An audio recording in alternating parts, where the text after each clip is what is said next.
Good afternoon and welcome to Clarke Stadium in Edmonton for ICU Video's procast of today's Prairie Football Conference game between the Saskatoon Hilltops and the Edmonton Wildcats. I'm Kevin Donnan with ICU Video, and on behalf of our entire crew, we want to wish our procast viewers a very happy Thanksgiving. And if you're a Hilltops fan, give thanks to head coach Tom Sargent and this dynasty on the prairies. Saskatoon is once again the class of the PFC. They come into this game a perfect 6-0 on the 2018 season and look well on their way to a fifth national title in a row.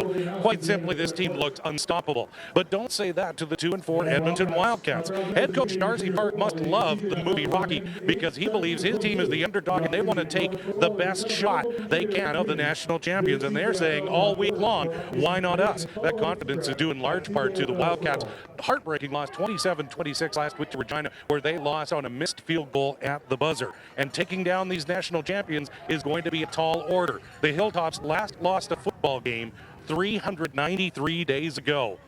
If the Cats can pull off an upset here today, it's a script even Sly Stallone would be proud of. So let's get this one underway here on Thanksgiving Sunday and send things upstairs to Dave Rozak and Chad Hill. Guys, happy Thanksgiving. Same to you, Kevin, and same to all our viewers out there on the web watching this game. And it's going to be an exciting one for both these teams. I know, talking to the head coach of the Saskatoon Hilltops, Tom Sargent, he is really excited about playing a team that he thinks may have one of the best defenses in the Prairie Football Conference, and that's got to be good news for Coach Darcy Clarke. Oh, definitely, and they're a young defense as well. You know, a couple of veterans like Dalkey and Savchuk lead the way back there. A lot of young talent in. I like their recruiting class. Coach Obenauer has a good defense he's coaching. And on the negative side of things, it was disappointing news for the Wildcats just a couple of days ago to learn that they have lost their number one receiver, Kiefer Moak. Moak is off to Winnipeg at about this hour to apply for a job down there with the CN Rail. And so he may be gone for the rest of the year. And that's a big, huge loss. Well, that's a tough loss for the team, but you know, a lot of these junior players have a life outside of football, and we wish him all the best in his future career. You know, and I guess another positive point to talk about would be if you went through the permutations and combinations of what might and might not happen as far as the playoffs are concerned. The Wildcats still can get into the playoffs in fourth place if they win both their games against the top two teams in the PFC. It's an outside chance, but you know what? That means they got nothing to lose. So I expect to see a Wildcats team that's loose, taking chances, taking risks, looking for the big plays. The Cats win two. They're 4-4, and they're playing the Tops and, of course, the Huskies next week. The Rifles, if they lose two, they end up at 3-5, and they're playing Regina and the Tops. And Regina wins two. They are 5-3, and that would be against Winnipeg and Calgary. And then if the Huskies split 1-1, they play the Cats next week, and they would end up at 5-3. Here's the bad news about that, though. The Huskies would end up in third place and would not be able to get a home playoff game. Regina would end up second. As a coach, we always just say, just win. Everything will take care of itself if we just do our part and win. Can't worry about what other teams are doing. Can't be looking at the websites and the internet and looking to see who won, who lost. Just handle your business, and the rest will take care of itself. Well, we all know the coaches are not very good at math anyway. No, you. My eyes glazed over when you started talking about permutations and computations. All right, we're getting set for the kickoff, and there it is. It's a short bouncing ball down to about the 10-yard line.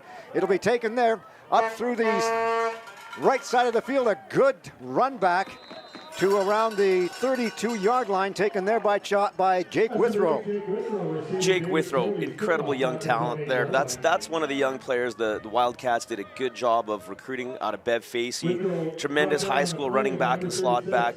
Dangerous anytime the ball's in his hand. One of a number of players out of Bev Facey. The Wildcats have done a really good job over the years of recruiting from that Sherwood Park High School. In at quarterback, Justin Swedish, playing his final home game as far as the Wildcats are concerned. He is one of the many graduating players that they are going to lose after this season, and they're going to miss him greatly. Well, and Swedish has had a nice junior career. He really has out of O'Leary High School. Nice to see his development through the years as a quarterback. So the handoff goes nowhere. It's 2nd and 10. The Huskies send out 3 receivers to this side, 1 to the boundary side. Everybody heads downfield now, looking to the right side. The pass is knocked down at the last minute. Intended there for number 80, Brandon Revnord, but a good job on defense to knock that ball away at the last second. Logan Bitts looked like he was playing off, closed down in space, zone coverage there by Saskatoon, and they made a nice break on the ball. Excellent job by the defensive back. They do a lot of zone coverage, and talking to Darcy Park before the game, he was saying they've got to find the holes, and they think they know a couple of areas where they might be able to exploit it. So we'll find out as the game goes by. Here's the snap, juggled by Rosario Camarada, and they're in tight on him very quickly, and it is blocked. The Hilltops will recover, and the ball will be about the 22-yard line, and limping off the field is Camarada. Connor DeLay with the block. Yeah. Big rush. The up back personal protector, number 29, got sent right in. That's Braden Chillibeck, was sent right into his punter.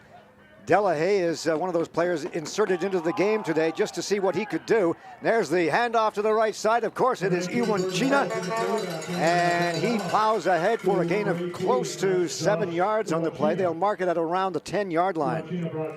Good blocking up front. Jaden Dahlke, who else, in on the tackle. Josh Iwanchina, the heart and soul of this Saskatoon offense. 85 carries going into this game for 643 yards and 8 touchdowns. That's a nice average. Again, I'm not good with math, but I know that's a good average for a running back. All right, the quarterback heading into this contest is number 19, Jordan Walls, out of Tommy Douglas High School. And again, the handoff to Iwanchina. He goes the left side this time, and he's going to be very close to a first down. Well, that O-line opening up a big hole, but Dahlke steps in, fills hard. Nice tackle. Gain of 3, it is enough for the first down. They'll mark it at around the 7-yard line. And I'm sure this is what the Wildcats were hoping to avoid. A costly mistake or a turnover. You know, having a block punt deep in your own territory, not the way you want to start off against the best team in the conference, maybe the best in the country. Back in the pocket, looking to the left side, complete to Iwanchina. Now he cuts to the middle, and it is in for the touchdown, Josh Iwanchina. Well, he broke some tackles to get into the end zone. This play is designed to be out on the perimeter, quick pass, the offensive line, all chop blocking. Iwanchina cuts back in across the grain, but breaks a tackle from number 11 to get into the end zone. The other Iwanchina, Adam Iwanchina, taking that one, number 81 as opposed to number 18. And Adam Iwanchina coming up with the touchdown. With 12:29 to go in the first quarter, it's through the uprights, and it's a 7-0 football game in favor of the Saskatoon Hilltops. And, you know, I talked to Tom Sargent before the game, and this is what they love to do. Score early, score big.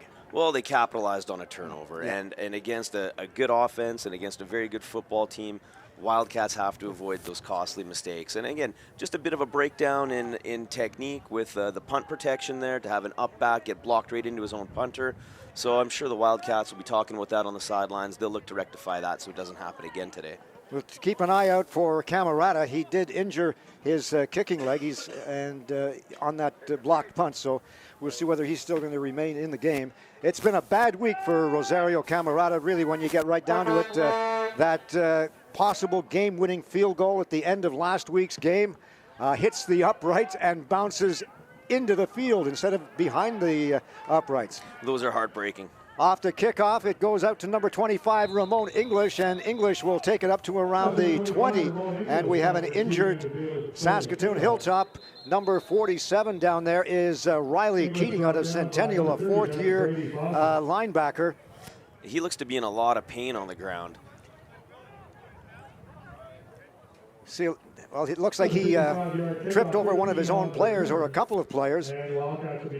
Not sure if that's hate to speculate, not sure if it's a lower body or upper body injury at this point. Looks like they could be looking at his knee. Left knee, perhaps. They are looking at his left knee, so, or left leg at least anyway. Yeah, it seems to be grabbing down low in that knee area. Hopefully it's nothing serious. Bit of a twist maybe. Physical blocking on that return, though, for the Wildcats. He had Dalkey taking care of business at the 40-yard line. It's always nice to see a stalwart on defense contribute on the special teams like that.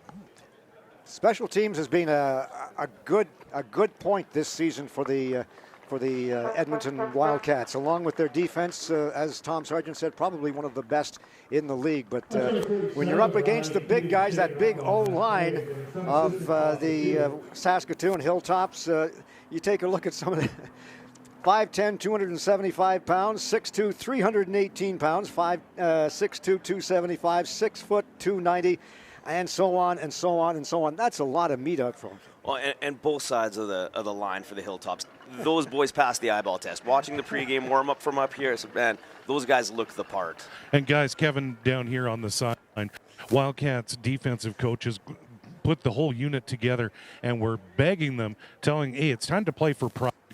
A little bit embarrassed on that last drive. Defensive coaches are calling on the Wildcats to play for pride and to play tough and to keep this team in the game, especially early in this game. Guys? Thanks very much, Kevin. And I don't care how good your defense is, though. You're taking the field inside your own 20. That's tough to stop a top team like Saskatoon. Motion goes to the right. There's the handoff up the middle. Little bit of misdirection, really, as Swedish looked like he was going to try and pass out to the flats and then hands it off and going nowhere. Maybe a couple of yards or so on the play for the Edmonton Wildcats. Rather, number 28 is David Adebayo. No, Adebayo is a hard runner. He can run in between the tackles, got that low center of gravity. But again, this is a pretty stout defensive front.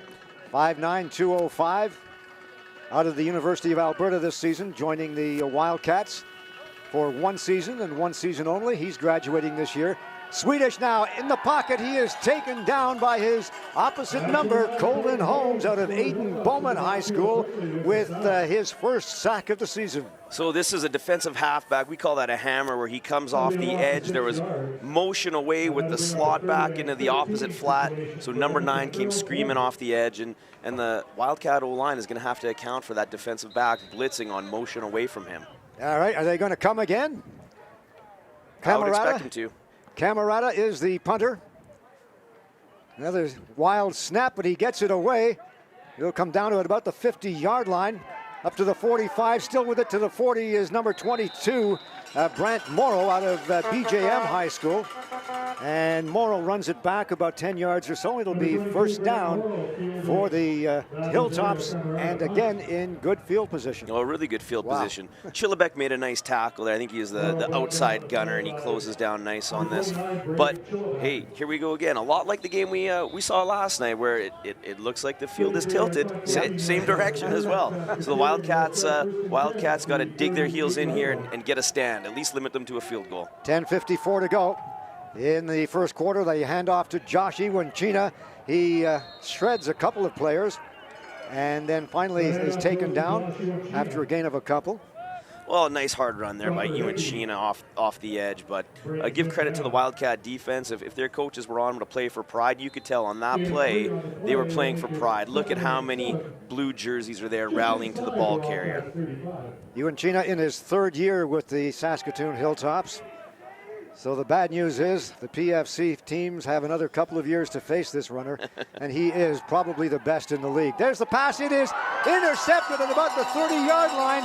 Ty Smith sitting there waiting for it. Really nobody around the ball. I think it was just misthrown. Yeah, it looked like the ball sailed a little bit on the quarterback. Ty Smith out of Bev Facey. Nice interception. You know, he was a pretty darn good receiver in high school as well as a two-way player, so he still has those soft hands from his days as a wide receiver. And so the first big break of the football game to the Edmonton Wildcats. And Justin Swedish will lead his team out of the huddle. The ball down on the 29-yard line. 1st and 10 with 10:04 to go in this first quarter. 7-0 in favor of the Saskatoon Hilltops. There's the snap. It goes wide. They have a mix-up in the backfield, and now the pass. It is over the head of the intended receiver, Jake Withrow. And I'm not sure if there was a mix-up back there or whether that was a planned play, but it looked like Swedish was ready to take off with it. Well, it looked like, it was supposed to be a zone read, running back and quarterback. A little miscommunication there, and Swedish decided to pull it around the edge. Thought he had it, and that disappeared pretty quick. This front seven moves pretty fast with Saskatoon. He had an open receiver, but unfortunately couldn't find him. So it'll be 2nd and 10. Ball on the 29-yard line. Handoff, right side. Taken by number 22, Dustin Pollock out of Austin O'Brien High School. And he will pick up a short gain of maybe a yard or so. And it'll be 3rd and a bunch. Justin Ping on the stop there, linebacker for Saskatoon. And Dustin Pollock, I remember him from Austin O'Brien. That's a fast running back. Again, another one of these players, a little bit undersized. He's got a great future in junior, though. Again, a good combination of running backs for the Wildcats with the big guy and the little guy. Thunder and lightning. There's a nice punt by Camerata all the way down to about the 37-yard line. It'll be taken by Ryan Kleider, and Kleider is stopped after a run back of close to 8 yards on the play. And it'll be first down for the Saskatoon Hilltops in their own end. And they're going to bring this ball back there. There was at least one, if not more, illegal blocks on this return, and flags are on the field. That's the kind of call that Coach Tom Sargent does not like to see. There's no question about that. When you've got relatively good field position, and now all of a sudden they're back at about the 30-yard line. And it's just discipline on the special teams, you know. These players are coached. You can't block a player in the back number. So get in front of them. We teach that every week. You go through drills, you go through circuits where players have to have that discipline not to block in the back. As they hand off to Iwanchina, he gets around the outside and over a couple of players and taken down just shy of the 40. It'll be a run back of about, maybe 8 yards or so on the play. So a good gain for Iwanchina. Well, and some nice blocking up front. 61, Klasowski, and the rest of that offensive line. They're paving the way. Maybe 2nd and short. Second and just about a yard to go. This could be where Saskatoon takes a shot deep. They decide to hand it off to Iwanchina, and he plows ahead a couple of yards, and it'll be more than enough for the first down. And with this offensive line, 1, 2, 3 yards should be pretty automatic. Oh, yeah. Big push in the middle from Arno, number 57. Elderkin, number 67. Big bodies moving smaller bodies. All right, and the drive continues. Out of the shotgun, looking downfield. A man open and just out of the reach of the intended receiver, Keegan Dix. But again, being well covered, though, by Ty Smith. Yeah, Ty Smith had good coverage there. I believe he was the MVP of Bev Facey last year. Oh, yeah. And there were some very good football players graduating out of Bev Facey last year. So Ty Smith is a recruit. I know Coach Obenauer thinks very highly of him. Fantastic skill set, and that was good coverage down the field. All right, again, out of the shotgun, Jordan Walls at quarterback. 4 receivers to this side, firing over here, and it is complete right into the hands of number 83, Jason Price from Walter Murray High School, and just a perfectly thrown pass from Walls. That is a beautiful rainbow pass, drops it in the bucket, and this is a big throw on a Canadian field. From far hash to just outside the numbers, that's a big throw, and he dropped it in there perfectly, because again, the Wildcat coverage wasn't bad right there, but the quarterback put it exactly where it had to be. Savchuk was all over him. There wasn't a lot of space there. He dropped it in. Gain of about 32 yards on that play. There's the handoff again. Iwanchina is stopped right as he hits the line of scrimmage, and in there to make the tackle was big number 98 for the Wildcats, and that is Evan Kochasarli. That's a beautiful stop to limit the ball carry to under a yard.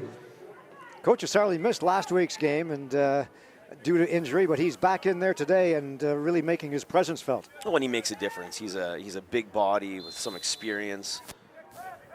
Out of McNally High School, the McNally Tigers, 6'4", 265 pounds, and this is his graduating year too, and he's going to be sorely missed. Yes, he will be. Iwanchina, the lone setback, back in the pocket now, looking to the far side. It's another one of those high rainbow passes. It is complete. No, they're saying incomplete. I thought Dix came down with that ball. Again, a well-placed ball for a fade route. He put it up high where only the receiver has a shot to get it on that back shoulder. Just couldn't hold on to it through to the ground. Guys, Kevin from the sideline updating the out-of-town scoreboard in the second quarter. The Winnipeg Rifles lead the Regina Thunder 17-10. Whoa, thanks, Kevin. Playoff implications all over the prairies today, guys. Both teams at 3-3 going into this weekend's action. There's the punt. And down to the goal line, it'll be taken there by Jake Withrow. Withrow makes a move to the outside, gets to the 10, 15, and run out of bounds at about the 17-yard line. Oh, nice return by Withrow to get the edge there. And we've seen him do that for a couple of years in high school with Bev Facey, where he's returned 2 or 3 of those a season at least. So if Winnipeg goes on to win that game against Regina, that kind of messes up my permutations and combinations. Well, it's a good thing I couldn't keep up with it from the start then. All right, Justin Swedish at quarterback. 3 receivers to the far side. There's the handoff in the middle once again. And it is taken by number 25, Ramon English. And English is stopped again after a short run. That D-line is just not giving them any room at all. Oh, Garth Nittig. He stopped that. He slid over across the face of an offensive lineman. A nice lateral movement for a big man there. So they mark the ball down at about the 19-yard line. A gain of perhaps a yard on the play. So we'll call it 2nd and 9. Here and comes again, the pressure. Hand off to the right side. And again, it is Ramon English. And this time he crosses the 25 to about the 26-yard line. But he will not have enough for the first down. No, they're going to be stopped well short. You know, little interesting on 2nd and long to be running the ball, but I think maybe the Cats want to avoid a turnover at this point. Punt the ball. Hopefully, last time they punted from deep in their own end, they had good field position out of it, so that's what they'll be hoping for again. So it's going to be 3rd down and about 2 yards to go. And it will be Camerata kicking this one away from his own 15-yard line. Again, a low snap, but he goes down for it. Gets a good kick away. Again, down to about the 43-yard line. And it's taken there by number 22, Brant Morrow.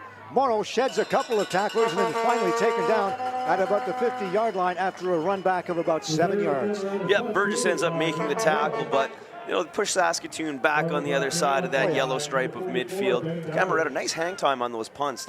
Those punts are pretty easy to cover because of the height he puts on that ball, and the hang time lets his coverage team get down there. He's a rookie going into this game. Of course, he's also a former soccer player, as many of the kickers are these days. Yes, they are. I'll tell you what, he has really impressed me this season with his kicking abilities. There's the handoff to Josh Iwanchina.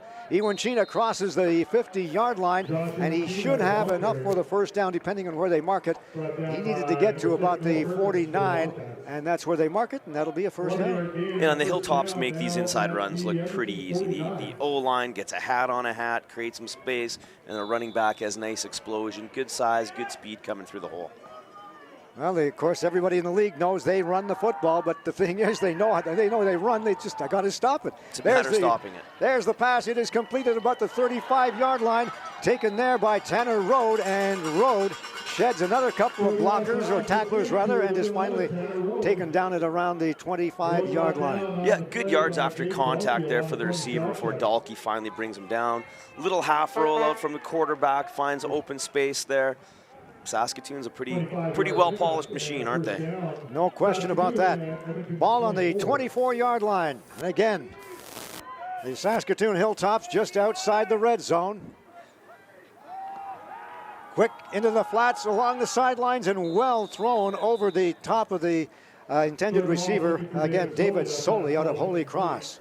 Yeah, and I don't know if Walls is trying to pick on Smith a little bit here, but Smith's coverage has been really solid. This is a fade route, and quarterback just puts it a little outside past the white stripe on the sidelines. You want to give that receiver a chance to get the ball. We always say throw it up there. A 50-50 ball is what so many of these coaches are calling it these days, right? Where receivers got a 50% chance of getting it. All right, Walls to the left, fires. It is incomplete. And again, it'll be a stop for the Edmonton Wildcats defense.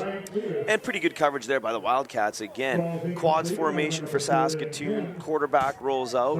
And Walls had some very nice completions already early in the game, but just a little bit wide on that rollout. And they'll be going for the field goal from about the 31-yard line. And out there doing the honors will be David Soley. The holder is Tyler Herman, the backup quarterback from Holy Cross. The ball is out, it's down, it's up, and it is good. And so with 2:42 to go in this first quarter, it is a 10-0 football game in favor of the Saskatoon Hilltops. Well, the Wildcats dug in. They bent, but they didn't break there. You know, the Saskatoon Hilltops got possession on their own 50-yard line, so a relatively short drive. Not a lot of real estate given up, but again, this good field position. We see this time after time. Good teams with good field position, they usually come away with points. All right, this is an all-important series now for the Edmonton Wildcats. I would think that they really need to put something on the board. It's going to be called on the offside. There's the pass. It is complete over there to number 80 from the Wildcats, Brandon Rebnord. And Rebnord, again, another one of those graduating players that they're going to miss. Another senior, another former Bev Facey Falcon. And this is trying to stretch that zone. You know, the Saskatoon defense plays a lot of zone coverage, tried for that wide flats, about a 5-6 yard pickup. So looks like they'll probably take the penalty. Well, it's going against the offense. One of the receivers on this side of the field crossed before the snap, and as a result called for the offside. So they'll march it back 5 yards to the 30. Well, and I know Coach Park and Coach Pilon, the offensive coordinator, won't like that. At this point in the season, you can't have receivers not knowing the snap count or mistiming it. All right, play action pass, and taking off with it is Swedish, but going nowhere. In fact, thrown for a loss. And in there on the tackle, number 69, Jesse McNabb from North Battleford. Well, and there's going to be pressure off the edge again. Number 23, Logan Bitts, has that halfback hammer coming off the edge whenever his receiver motions away. Forces Swedish to step up into the pocket, and that's where two big bodies you don't want to meet when you step up. So it's going to be second, and we'll say about 18 to go for the first down. Back in the pocket now. Looking downfield, the pass is over the head of everybody. It was intended for Jake Withrow in the middle on that little cross pattern, but nowhere near him, really. Well, and I think Swedish just has to settle his feet on this. 23 Bits, the halfback, isn't hammering. Maybe Swedish thinks there's a little bit more pressure than what there is. He had time there. He had time. Just let the ball sail on him a little bit. So again, a 2-and-out for the Wildcats, and Camerata having to punt this one from deep in his own zone. He gets a spiraling kick away down to his midfield stripe, again taken by number 22, Brant Morrow, and Morrow is stopped after a short gain, and it'll be first down for the Saskatoon Hilltops again in Wildcat territory. Jack Jones, the linebacker, with the nice tackle on the coverage teams, but once again, Saskatoon midfield to start their drive. They're only 10-15 yards away from being in field goal range again, so Wildcats are pinned in their own end all first quarter. And again, last night we saw that in the Edmonton Huskies game where that tilted field, and Calgary stuck in their own end the entire first half. There's a sweep to number 81, Adam Iwanchina, and Iwanchina taken down at the 50-yard line. Maybe a gain of one, but a great job of stringing that one out by that linebacking core from the Edmonton Wildcats. Well, the Cats played this really good. Saskatoon is not able to get the seal on number 44, Ben Davidge, who strings it out. Dalkey comes in to clean it up. Wildcats played that one really well. So the gain is about a yard. It'll be 2nd and 9. Ball on the 49-yard line with 52 seconds to go in this first quarter. 10-0. Saskatoon Hilltops over the Edmonton Wildcats. Here's the pass into the middle, open and off the chest pad, really, of Jason Price. He couldn't hang on to that one. Well, that was a well-placed ball. Hit him right in the numbers, you know? Right in the numbers. Flag down on the play, though. We could have a holding call, which I think would be declined. Oh, it's offside against the Huskies, and that's the kind of penalty that will kill you every time. Well, it could have been punting situation. You get the ball back, and now it's going to be 2nd and 4, and you don't want to give the Hilltops a second chance. Right, so this is Sunday afternoon. This must be the Wildcats. I think the Huskies were last night. Did I say Huskies? No, I did. Oh. There's the handoff, and just stopped cold in his footsteps was Ben Ambrook out of Aidan Bowman High School. Chopper Hippie with the tackle. Fantastic linebacker. I've seen him play representing Alberta in the past, and real excited to get to see him today. And he plays with a passion. Well, I'll tell you, that's another big stop for this Wildcats defense. They've been on the field a lot, and this is how the Saskatoon Hilltops win games, by forcing the defense to be on the field a lot. But as Tom Sargent said, this Wildcat defense, probably one of the best in the league. There's the punt. It's going to be an end over end. It'll bounce into the end zone. Fumble there, and taken out to the 1-yard line. A good job of recovering there by number 8, Jake Withrow. Yeah, Withrow fumbled around with it a little bit, but he picked it up and he just crosses the goal line to bring it out of the end zone. Barely. Good coverage downfield here by Saskatoon. Number 30 downfield in a hurry, Brady Fossen, linebacker on the coverage teams. And that is the end of the first quarter of play. And at this time, we want to thank many of the sponsors of this Edmonton Wildcats squad. Of course, the Edmonton Eskimos, Madson's Custom Cabinets, Tanner Young Publishing Group, McElhaney, a JC Boiler Service Limited Company, and Regent Supply. And with that, let's go downstairs, and here's Kevin Donnan. Well, thanks a lot, Dave. ICU Video and our Procast coverage of Edmonton Wildcats football here in the 2018 season. We want to offer our congratulations to the Edmonton Wildcats on their 70th anniversary season in operation here in Edmonton. Of course, the Wildcats have had a wonderful year, and with their annual banquet, they've had fantastic interactions with the community in terms of their community service. And on their webpage and on their Facebook page, make sure you check out the 70th anniversary team, the all-time Wildcats team. It's a who's who of Edmonton football and a great way to look back at the past and a very proud history of this franchise. Coming up at the half, we'll be talking with the president of the Edmonton Wildcats, Brad Gatchney, and we'll be discussing all things Wildcats, going, of course, with the rest of this season and looking ahead to 2019, and some very big shoes to fill. So coming up on the ICU Video Procast at the half, we'll be joined by Brad Gatchney of the Wildcats. Guys? Took the words right out of my mouth, Kevin. He does have big shoes to fill. Absolutely. John Wojcicki packing it in this season. And, of course, no surprise to anyone that John had told the team a couple of years ago that he was going to have 2 more years, and that would be it for him. But he's done such a great job for this Wildcats team over those years. And it's going to be sad to see him go, but I know that Brad has some nice ideas that he wants to incorporate into this team, and it should be an interesting couple of years for the next 2 or 3. Things are definitely trending upward, guys. No question. There's the handoff from Justin Swedish to David Adebayo. And Adebayo is stopped after a gain of a couple yards on the play. That ground game is just going nowhere. No, it's not going anywhere. And Adebayo's hitting this with a low pad level, but there's just nothing there right now. The Saskatoon defense is stout, and I would look for Coach Pilon to maybe start opening this up a little bit more on first downs, because the inside run isn't getting the job done at this point. Gain of a couple yards, now back in the pocket. Swedish decides to take off with it, and again, the hole is there, but then all of a sudden it isn't. And then it closes up. So good coverage down the field.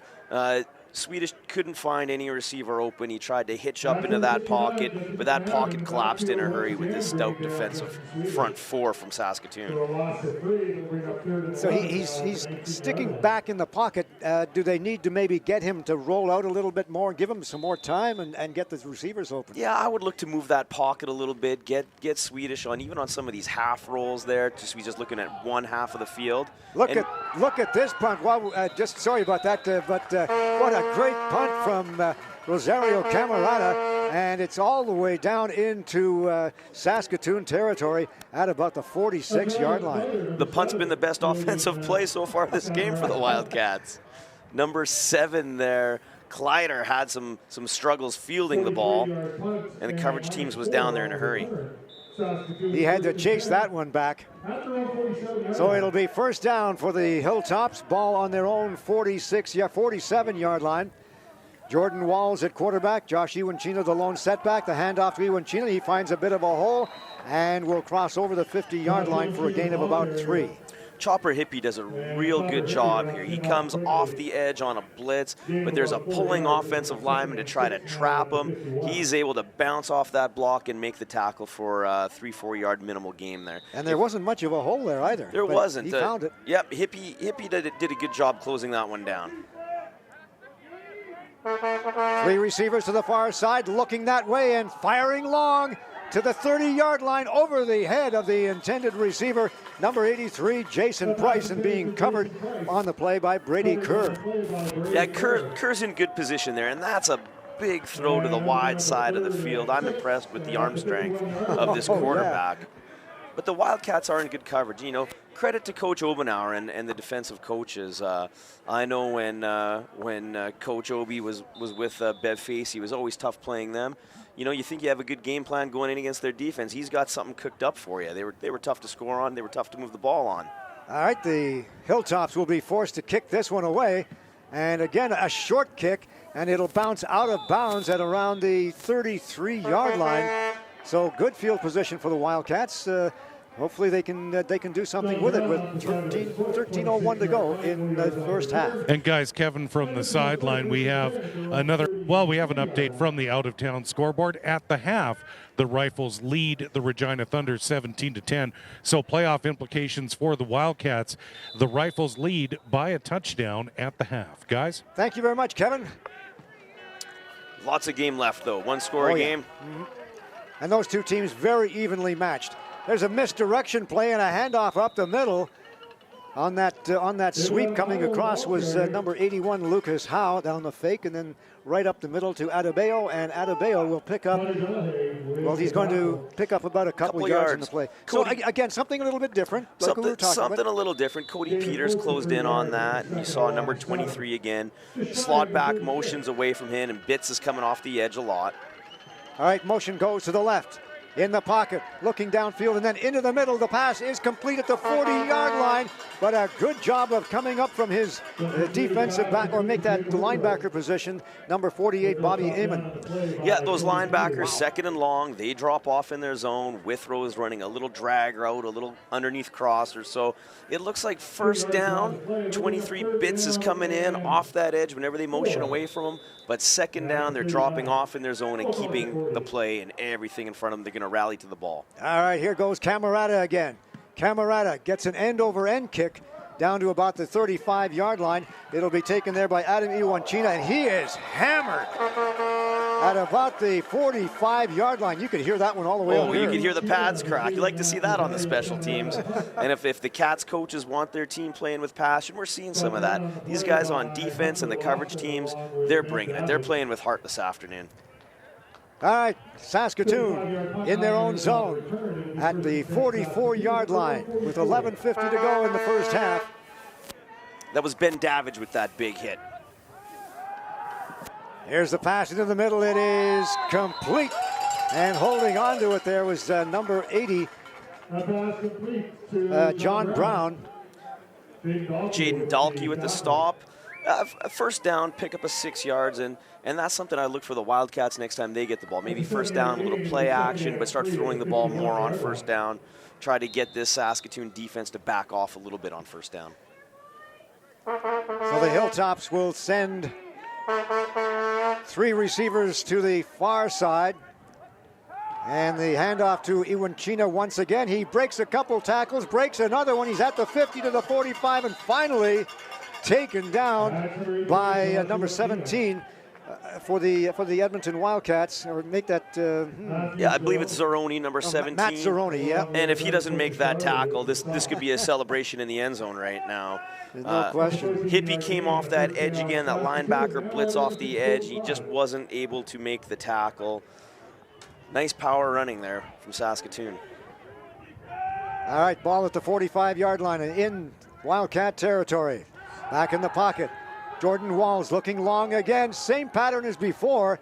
And incomplete And again, that duo down there really having quite a war. Well, they number are. 83, Jason Price, and number 11 for the Wildcats, Brady Kerr. Yeah. Spruce Grove kid, I think, Brady Kerr. Uh-huh. Yeah, he's in good coverage again. Both these corners from the Wildcats are having excellent coverage down the field. Really good technique. They're avoiding taking any pass interference calls. They're not panicking when the ball's in the air. They see the receiver reach out his hands, and then they look to make the play on the ball. You can tell they're well coached. 16 tackles going into this game, 1 interception, and in fact, a pick 6. There was a pass. It is, well, we'll see what they call. It is going to be complete. They're calling it a catch. Tanner Road comes down with it.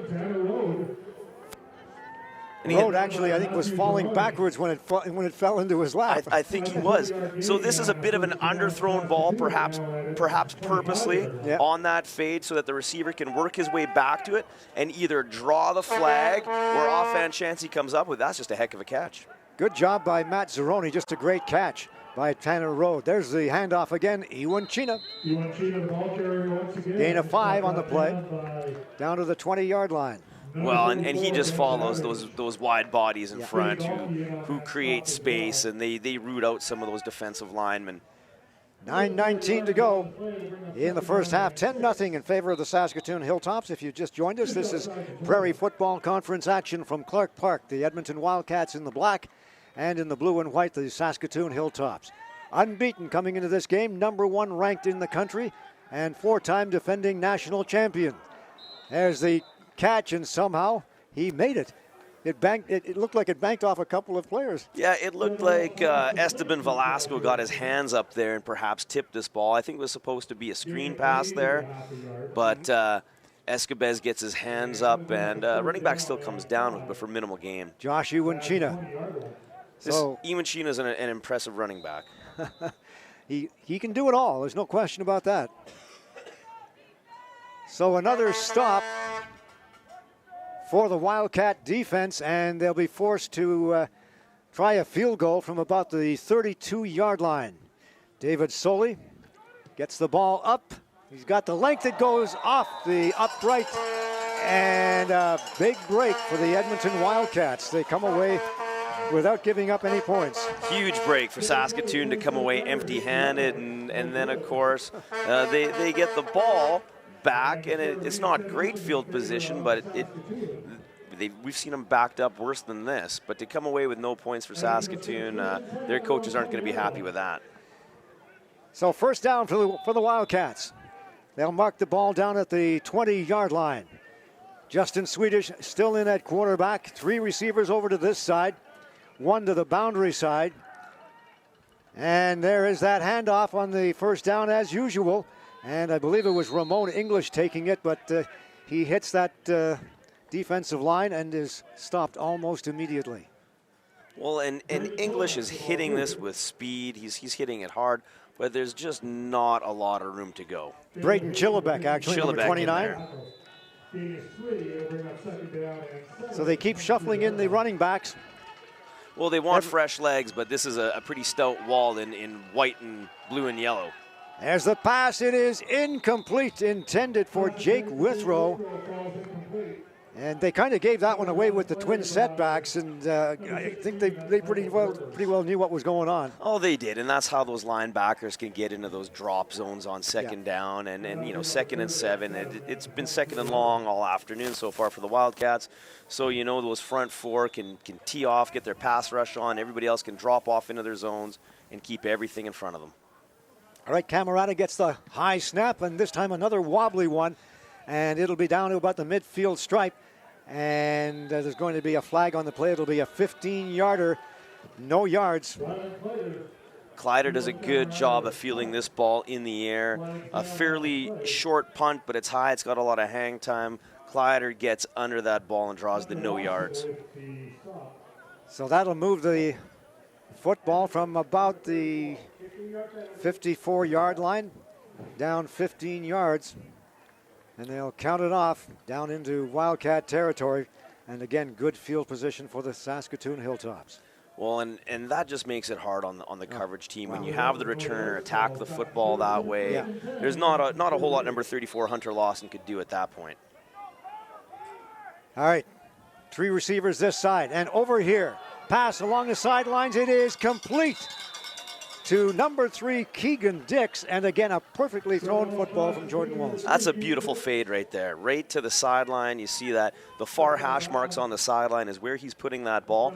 Receiver is able to adjust and come back to his back shoulder because the coverage is pretty good by the Wildcats. Zeroni's right there, but it's hard to make that play on that slightly underthrown fade route. There isn't a guy in the league, there isn't a quarterback in the league who has the same touch on the ball as this kid, guys. It's amazing to watch. You got that right, Kevin. Thank you.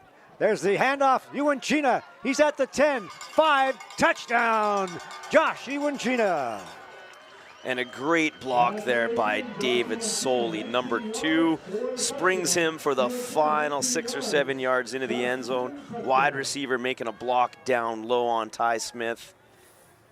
9th touchdown of the season for Josh Iwanchina. He's got a good rushing average, and he seems to score a lot of touchdowns. He's an explosive running back, and he's playing behind a very good offensive line. But I always like when I see the receivers downfield making the blocks as well. Here's the point after from Soley. It's up, and it is through the uprights. And so with 6:54 to go in the first half, it's a 17-0 football game in favor of the Saskatoon Hilltops. Pretty much, I think, what we expected, even though this defense of the Edmonton Wildcats have done a good job to this point despite the score.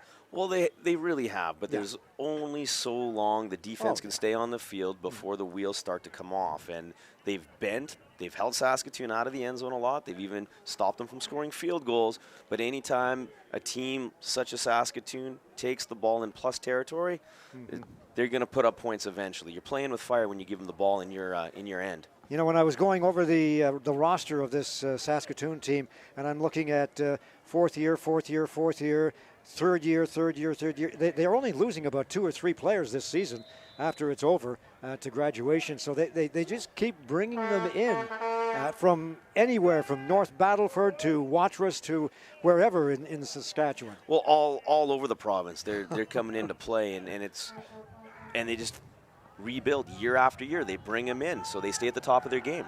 Good kickoff down to about the 5-yard line, taken there by number 25, Ramon English, and he drops it, picks it up, and gets it back to around the 8 or 9-yard line. Brady Fossen with a good tackle there to pin the Wildcats deep, and after giving up a touchdown like that, you hope for a big return so your offense can at least get on the field somewhere near midfield, but they're backed way up again. And of course, not to slight the high schools in Saskatoon, they really pump them out too. Oh, they do. All kinds of great players on this team, from Aiden Bowen and Evan Hardy, BJM, you name it. There's the pass. It is complete at about the 13-yard line. Rebner makes a catch on senior day here, but not a lot of room. Tight coverage there. I think that's number 6, Jared Giddings. Limits him to 3 yards. 3-yard gain, and its ball is on the 14-yard line. It'll be second down. But I'd like to see the Wildcats starting to try to open it up, passing the ball on first down. And here they go. Out of the pocket now, running away, and I think he was hit just as he got that ball away, was Justin Swedish. Yeah, Swedish looked to hitch up into that pocket, but it collapsed on him in a hurry, so he tried to scoot out of there to his left and looked to be hit as he tried to throw the ball. Starts to scramble to his left. And just as he gets it away, yeah. Yet not a lot of room to go there. Number 77, Jackson Funk, in on the force. Get the quarterback pressure. Looks like they might be short a man. And coming out of the Wildcats bench is number 46, Esteban Velasco. Well, and I wonder if the Wildcats would consider giving up the safety at this end, so they could at least get some field position back for their defense on the next possession. That will be a time count violation. They were a little bit confused out there, and could have called a timeout. Surprised they didn't, but they just let it run out instead. Well, and the fact that they just took the penalty makes me think they might be giving up 2 points here. This is true. So Camarada standing in his own end zone. There's the snap, and he will take a knee. So we'll see if Saskatoon elects to take the ball with their offense or if they want their kick return team out. And that's a two-pointer. And we're down to 5:34 to go in the first half. The score 19-0 now in favor of the Saskatoon Hilltops. Well, and this Wildcat offense has really been stymied. They're having a tough time running the ball. They're having a hard time even getting a pass off because of this front four for Saskatoon is just collapsing the pocket. Swedish isn't able to escape, so I think I would look for some rollouts, perhaps some bootlegs, try to get Swedish the edge so he can have a clear windows to throw to. Right, I don't think that they have thrown the ball once on first down so far in this first half. And, just handoff, and you just can't do that against a D-line like the Hilltops. No, it makes it very difficult to be second and long all the time, and then the defense is ready for a passing situation on second down. So look for the Wildcats to have some tendency breakers here. All right, Camerata to kick this one off. Pair of receivers standing at around the 20-yard line. It'll come down there to Rylan Kleider, and Kleider is up to the 30, 35, 40, and is knocked to the ground on a nice tackle by one of the big defensive stalwarts of this team, Esteban Velasco. Velasco, first-year player out of Bev Facey. We saw him do a lot of that the last couple of years, wearing yellow and blue for Bev Facey. In fact, I think he took a 109-yard, 110-yard. I mean, I thought we scored. Apparently, we fumbled at the goal line, and he took it back the other way, the distance. So that's an athletic young linebacker right there. Back in the pocket, quick pass on the far side, and again, number 83, and this time he'll catch it, and he's at the 10 to the 15 rather, and taken out of bounds at that point. So there was that matchup again with Jason Price and Brady Kerr, and this time Price came down with it. Well, and that's just a beautifully thrown ball. Yeah. You know, it's again slightly underthrown to that back shoulder where the defensive back's having a real hard time making a play on it. And if it's not for Sam Jones out of McNally High School, I believe, then that's going into the end zone. So into the red zone one more time for the Saskatoon Hilltops. There's the pitch out, left side at the 10, 5, and taken down there is number 32, Ben Abrook. Well, just a little toss play out there on the perimeter where they have 4 receivers, and they'll take that on first down. Healthy gain of 7 yards. Looks like that wind might be picking up a little too out of the northeast. Yeah, and it feels that way up here with the window open, doesn't it?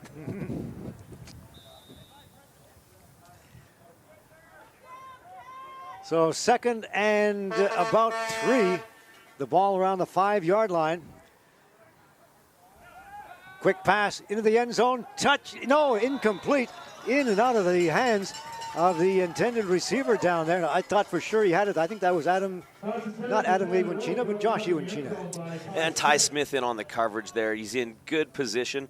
But this is a really well-thrown ball, so this is another type of fade. They must work at this a lot in practice. So this is a ball coming in on a we call it a one trajectory, where it's coming in on a line, on a rope, right to that back ear hole, back shoulder pad, and down here towards the goal line. That's a very hard play for a defensive back to make. It was Tanner Rowe, the intended receiver, and we have a flag.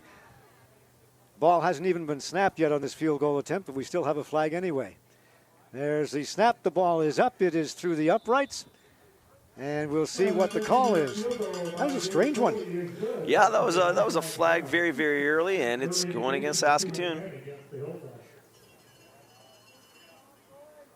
That's it. So they'll get a chance to kick this one over again. Oh, they're going to have to back it up. I'm not sure if that's a ineligible number perhaps out there. Here we go. Here's illegal substitution. Yeah, there you go. They'll back that up 10 yards. All right, we're having trouble with the mic on Kelly Edgeworth. I believe, guys, it was too many men, which is the most hated penalty in Saskatchewan. Really, we won't bring that up, but yeah, it is a too many men penalty. So that's, that is the bane of the Saskatchewan existence right there, guys. There's the field goal attempt, and again it is good. And so with 3:23 to go, it's 22-0 in favor of the Saskatoon Hilltops. And of course, fortunately, Kevin is down there close enough to the referee that he can hear the call. He's having trouble with his mic down there, the referee is. Yeah, we could not hear from up here, but 13 men, and I'm sure a team like the Hilltops that have national championship aspirations and definitely have the talent to get to a national championship, you can't be taking penalties like that where it's just a lack of focus from somebody on the sidelines. So with that field goal, the ball is placed down on the 35-yard line, and it'll be Justin Swedish back in the pocket. Now being chased out of the pocket, he'll take off with it and get up to about the 40-yard line. And again, just a matter of not having anybody open. That defensive secondary is just on top of everybody out there. Yeah, Swedish is uncomfortable. He did his drop back, didn't find anybody open. He hitches up into the pocket, and it's a good thing 59 had gone down to the ground, Nittig there, and I don't think he realized the play was still going on. So Swedish was able to escape up into the pocket to gain positive yards before McNabb brings him down for a 4 or 5 yard gain. Gain of 4, it'll be 2nd and 6. Ball on the 39-yard line. 3 receivers out to the far side. Motion goes left on that fake sweep, and tackled in behind the line of scrimmage for another sack is Justin Swedish, and a nice job by Cody Peters from Bethlehem High School. Cody Peters, that linebacker here, has a blitz, what we call through the B gap between the guard and the tackle. It opens up. Wildcats didn't account for that linebacker coming in through the B gap, and Swedish had no chance to get that play off. And again, Rosario Camarata will kick it away. 2:38 to go in the first half. Stay with us for our halftime program. Kevin will have Brad Gatchney, the new president of the Edmonton Wildcats, and he'll be talking with Darcy Park as well. There's the end-over-end kick. It'll come down to about the 45-yard line, taken there by Brant Morrow, and Morrow is stopped before he can pick up any yardage. In fact, might have lost a yard or two. Oh, excellent coverage down for the Wildcats special teams. Hunter Lawson ends up in on this tackle, but so far the coverage teams have been very good. I mean, they took the 15-yard no yards penalty, which is a bit of a tough break there on a short punt, but the special teams has looked pretty decent here today for the Wildcats. Mm-hmm. As I mentioned, it is one of the better aspects of this team this season, their defense and their special teams. 4 receivers to the far side. They ignore them and hand it off to Iwanchina. And Josh Iwanchina is knocked out of bounds just shy of the midfield stripe. And he'll pick up a gain of close to 10 yards on the play. We'll see where they mark it. We have an injured Wildcat. Looks like Ty Smith. Yeah, cornerback Ty Smith is down. Offensive tackle number 73, Mason Oakes, makes a key block to spring an 8-yard gain there. If he doesn't get the edge on that play's not going anywhere. But I'm impressed with the Saskatoon offensive line. You can't help but be. No, they're big, but they're mobile. You know, it's one thing when we see the weights across the board to have a really big offensive line, but these boys move. They move laterally very well, and they can ground and pound in between the tackles with this offensive line, moving bodies. I remember back in the 90s when we were doing these games on cable channel. The joke was that they're big, they toss those hay bales all the time, and they're fast because they got to chase the cows. It works. There's the handoff to Iwanchina, and again Iwanchina plows across the midfield stripe for a gain of about 5 or 6 on the play, and more than enough for the first down. And Saskatoon just makes this look easy. They need 2 yards, they get 5 or 6. Chopper Hippie ends up with the tackle down around the knees there, but not after a first down's gained. I'm beginning to feel like I'm a recording here. Handoff to Iwanchina, gain of 5 or 6. Let's move to the next one. It's pretty easy for an offensive coordinator to call it every time you can pick up 5-6 yards on first down with an inside run. Back in the pocket now. Over on the far side, there's that matchup, and it is incomplete. In and out of the hands of the receiver as they continue to wrestle down there. Sam Jones. Sam Jones in on the coverage. And again, the coverage is good here by the Wildcats. These corners are playing it tight. Sam Jones, again, another one of those athletes who's played offense and defense growing up. Very good athletic quarterback growing up as well. So he's an athlete. He knows what they're trying to do there with the fade route. Keegan Dix was the intended receiver on that one. There's that fake and a handoff to Iwanchina. Iwanchina crosses the 40-yard line to about the 38, 37, and a gain of about 12, 13 yards in the play and another first down. Yeah, little draw. The Wildcat defense is expecting pass, so quarterback drops his shoulder a little bit before handing the ball off. Lots of open space there for Iwanchina, and looks like that's 44 again in on the tackle for the Wildcats. That's Ben Davidge. He's had an active day today as well. Ball on the 38-yard line. 1st and 10. A minute and 28 to go in the first half. There's the play action and the pass. It's thrown up and out of bounds. Caught, though, by Keegan Dix, but well out of bounds, and it'll be a second down. Yeah, Chopper Hippie came off the edge here and provided pressure on the quarterback, who had to release that ball off his back foot fading away. Otherwise, he was going to get Hippie's helmet through his sternum by the looks of things. He was coming fast off that edge. He uses that 2 or 3 step drop that really to his advantage a lot. Well, I'm really impressed with Walls. This quarterback is outstanding. All right, 3 receivers this side. There's the pass over here, and it is over the head of Jason Price. And again, the Wildcats defense stands tall. They bend, but they don't break. Wow.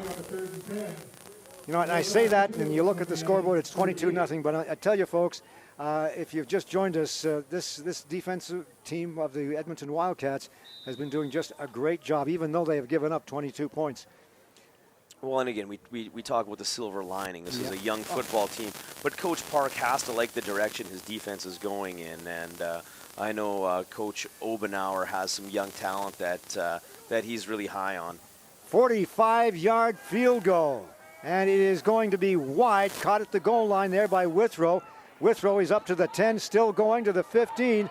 He breaks a couple of tacklers and finally is taken down at about the 25-yard line. But I think we're going to have an illegal block called against the Edmonton Wildcats. Yeah, this is coming back. Yeah. Wildcats are going to be backed up deep in their own end again, which is too bad for the Cats because Withrow had great effort on that return, breaking tackles. There it is right there. A hit from behind.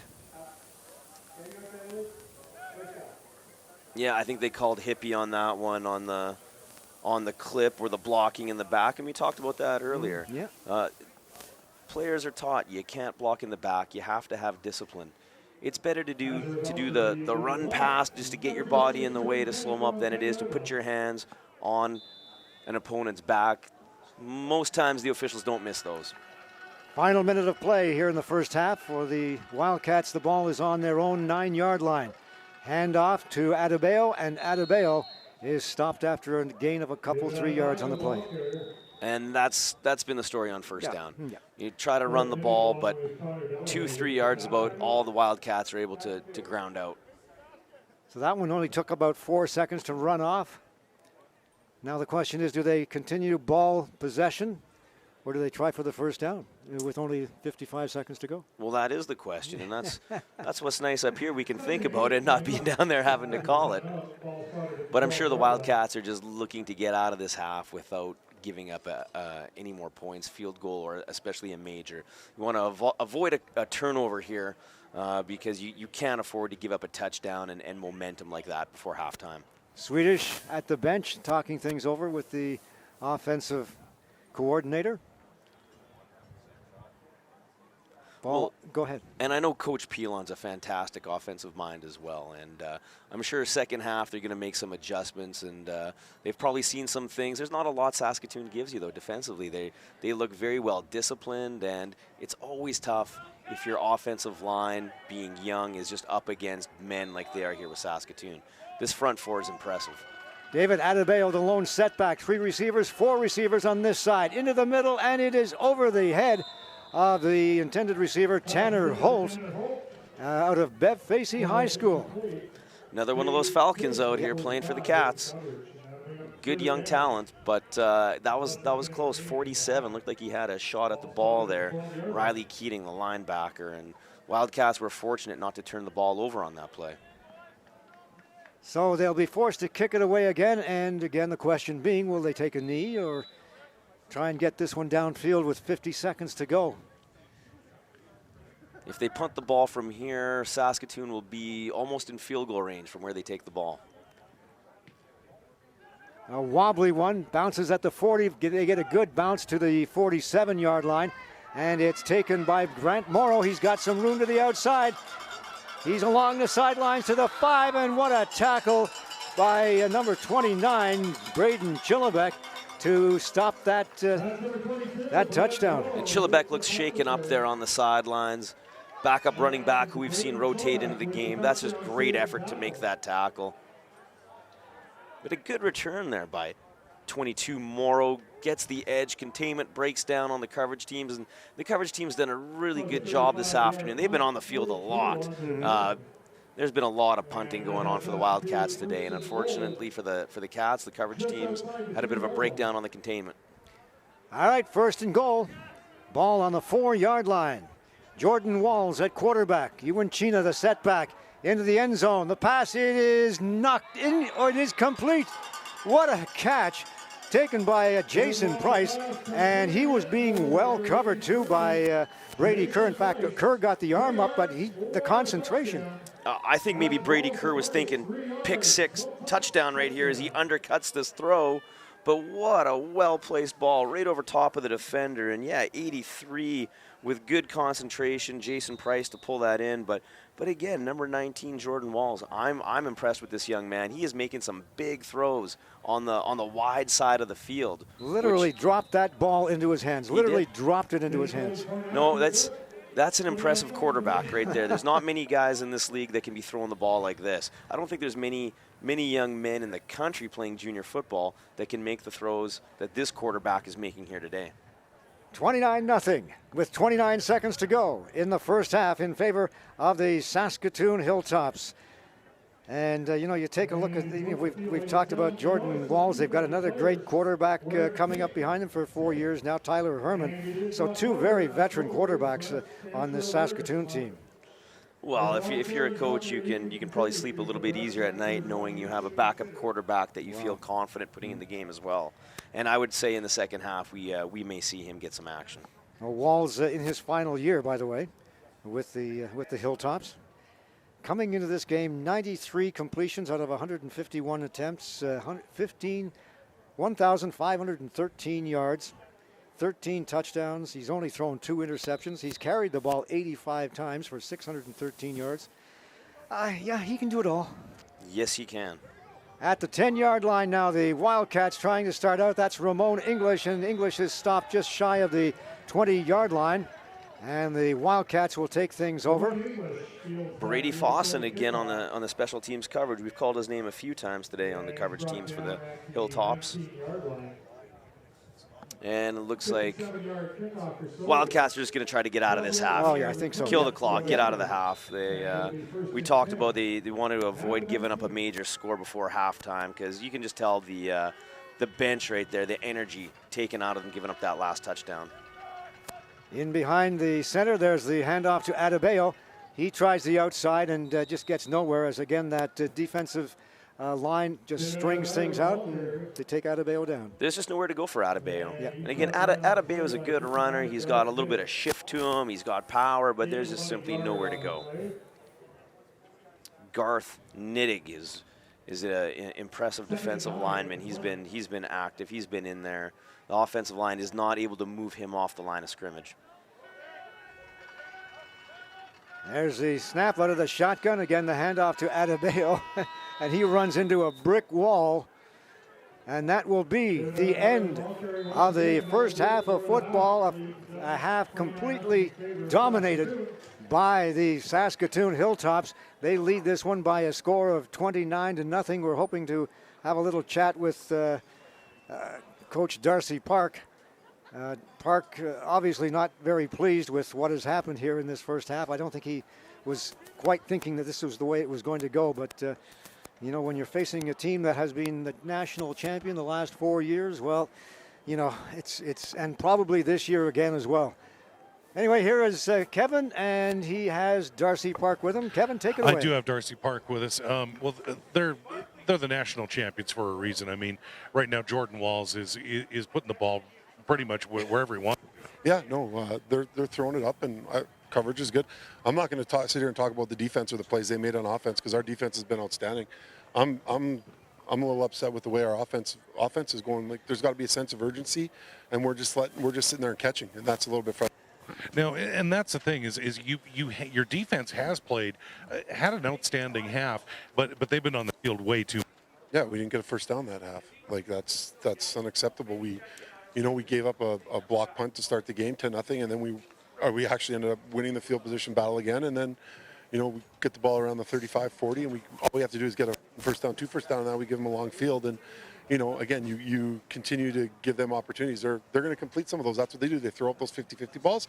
They'll throw them up 7 times. They'll complete 3 of them for big yards. And again, like, I'm not going to talk about our defense. I'd rather see our offense establish something in the second half. And so what adjustments are you going to make offensively? Well, we talked about it. They give you the holes, and we have to just throw on time. And it's going to be a 5-yard hook. It's going to be a 6-yard hook. And you have to convert it, knife upfield, try and make it 7 or 8, try and get in second and short. And then again, do the same thing. They're not doing anything differently. And when we run the ball, we have to go and be aggressive and attack them instead of sitting back and catching. Okay, well, good luck the rest of the way, Coach. Thanks for stopping in. Of course, Darcy Park up against it, 29-0. The Wildcats trail this football game, and we'll send things back upstairs to Dave and Chad for a look at the stats of the first half, guys. Frankly, Kevin, I don't think I have ever heard Darcy Park as upset as he is right now. It's going to be a very quiet room, except for one person, I think, guys. No question. Thank you very much for that, Kevin. Let's take a look at some of the statistics, Chad Hill, and the one that stands out most for me anyway is this minus sign in front of total offense, minus 10 yards. Yeah, the stats are not pretty for the Wildcats offensively. There's just simply nowhere to go in their run game. Adebayo's averaging just over a yard per carry, not even a yard and a half per carry. There's just nothing there. The interior of that Saskatoon defensive line is stout.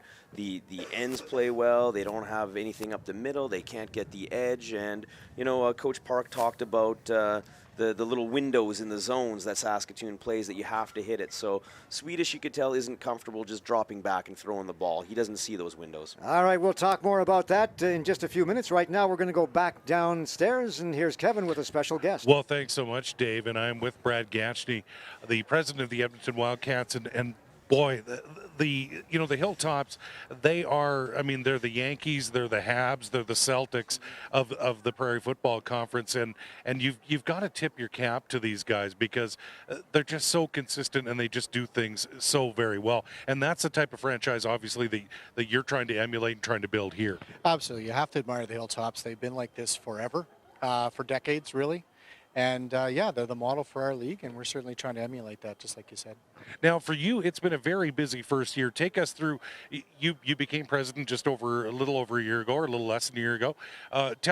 Take us through your first year on the job. Yeah, it's certainly been a year of transition. It is a big job, and, I have to thank John Majicki, our previous president. He did this job for 6.5 years, I think it was, and my tip of the cap to him, because I'm learning about all the things that need to be done in regards to that. So it's been tremendous. We've had a year transition, and it's been one of those things where I think we're coming out of this much better than we've been. Certainly our on-field performance has been much better this year. Our guys have been given a great effort this year, and our organization is getting stronger by the day.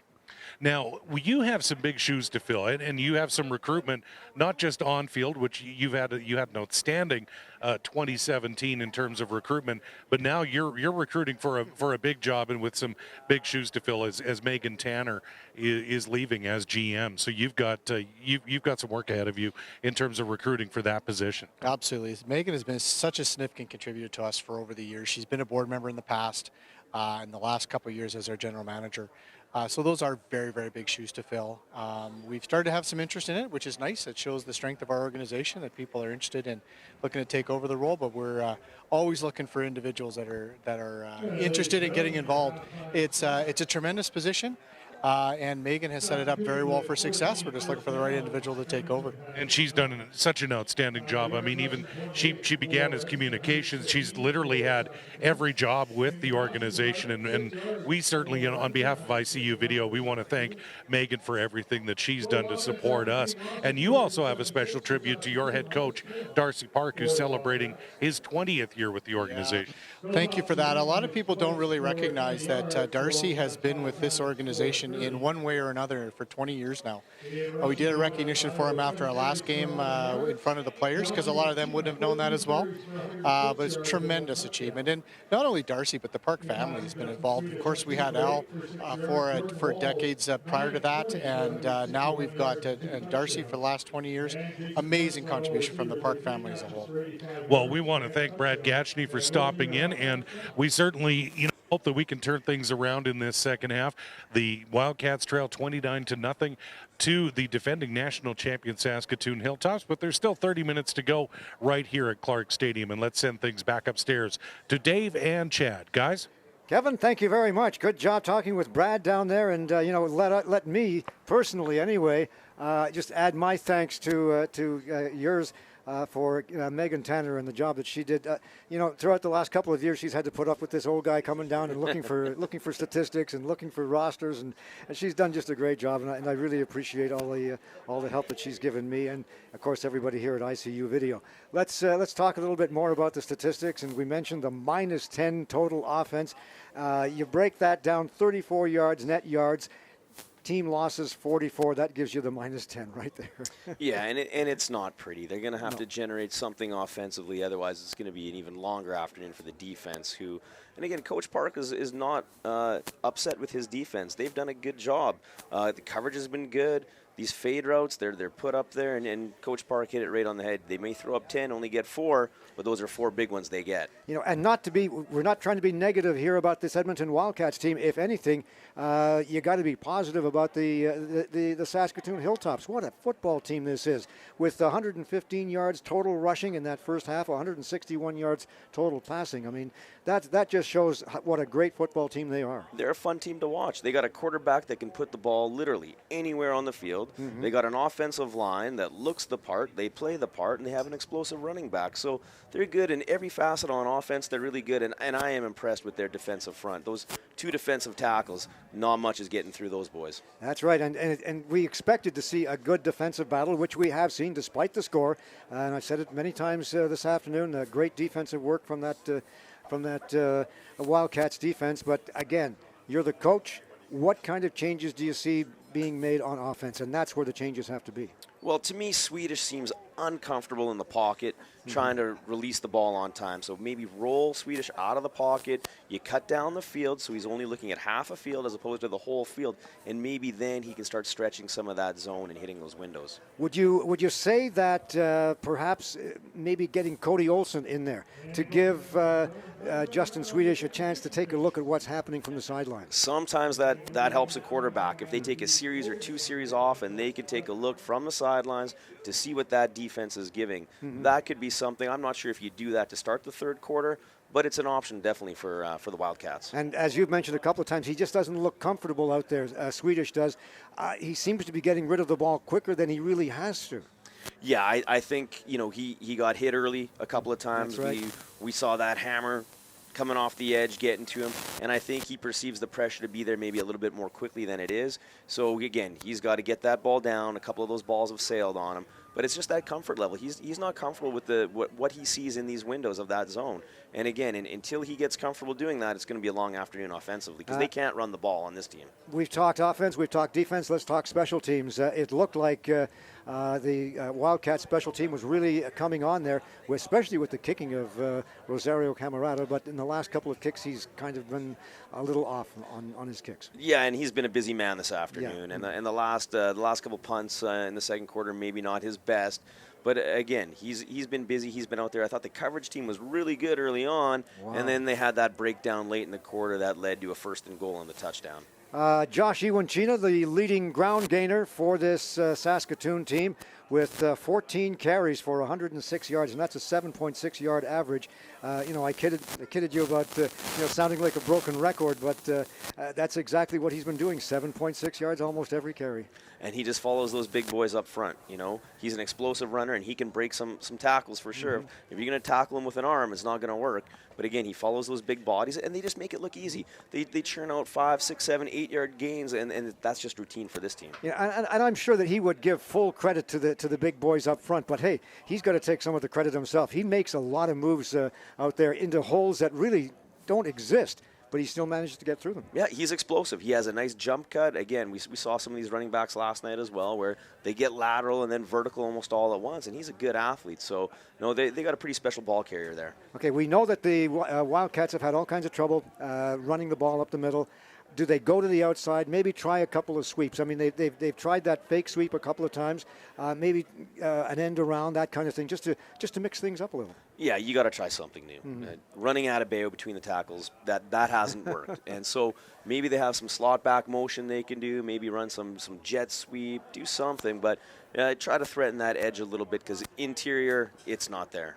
All right, let's Jake Withrow. While we're talking about special teams, Jake Withrow has done just a great job with a couple of kickoff returns, some good punt returns as well when he's had the opportunity. And he's out there playing that slot back position as well. Well, and Withrow's a special young football player. I got to see him at Bev Facey close up 1, 2, maybe sometimes 3 times a season, right? And every time he had the ball in his hands, he sort of held your breath, because he could take it to the house. And it didn't matter, kick return, punt return, receiver, running back. I think the Bev Facey's best play last year was just getting him the ball.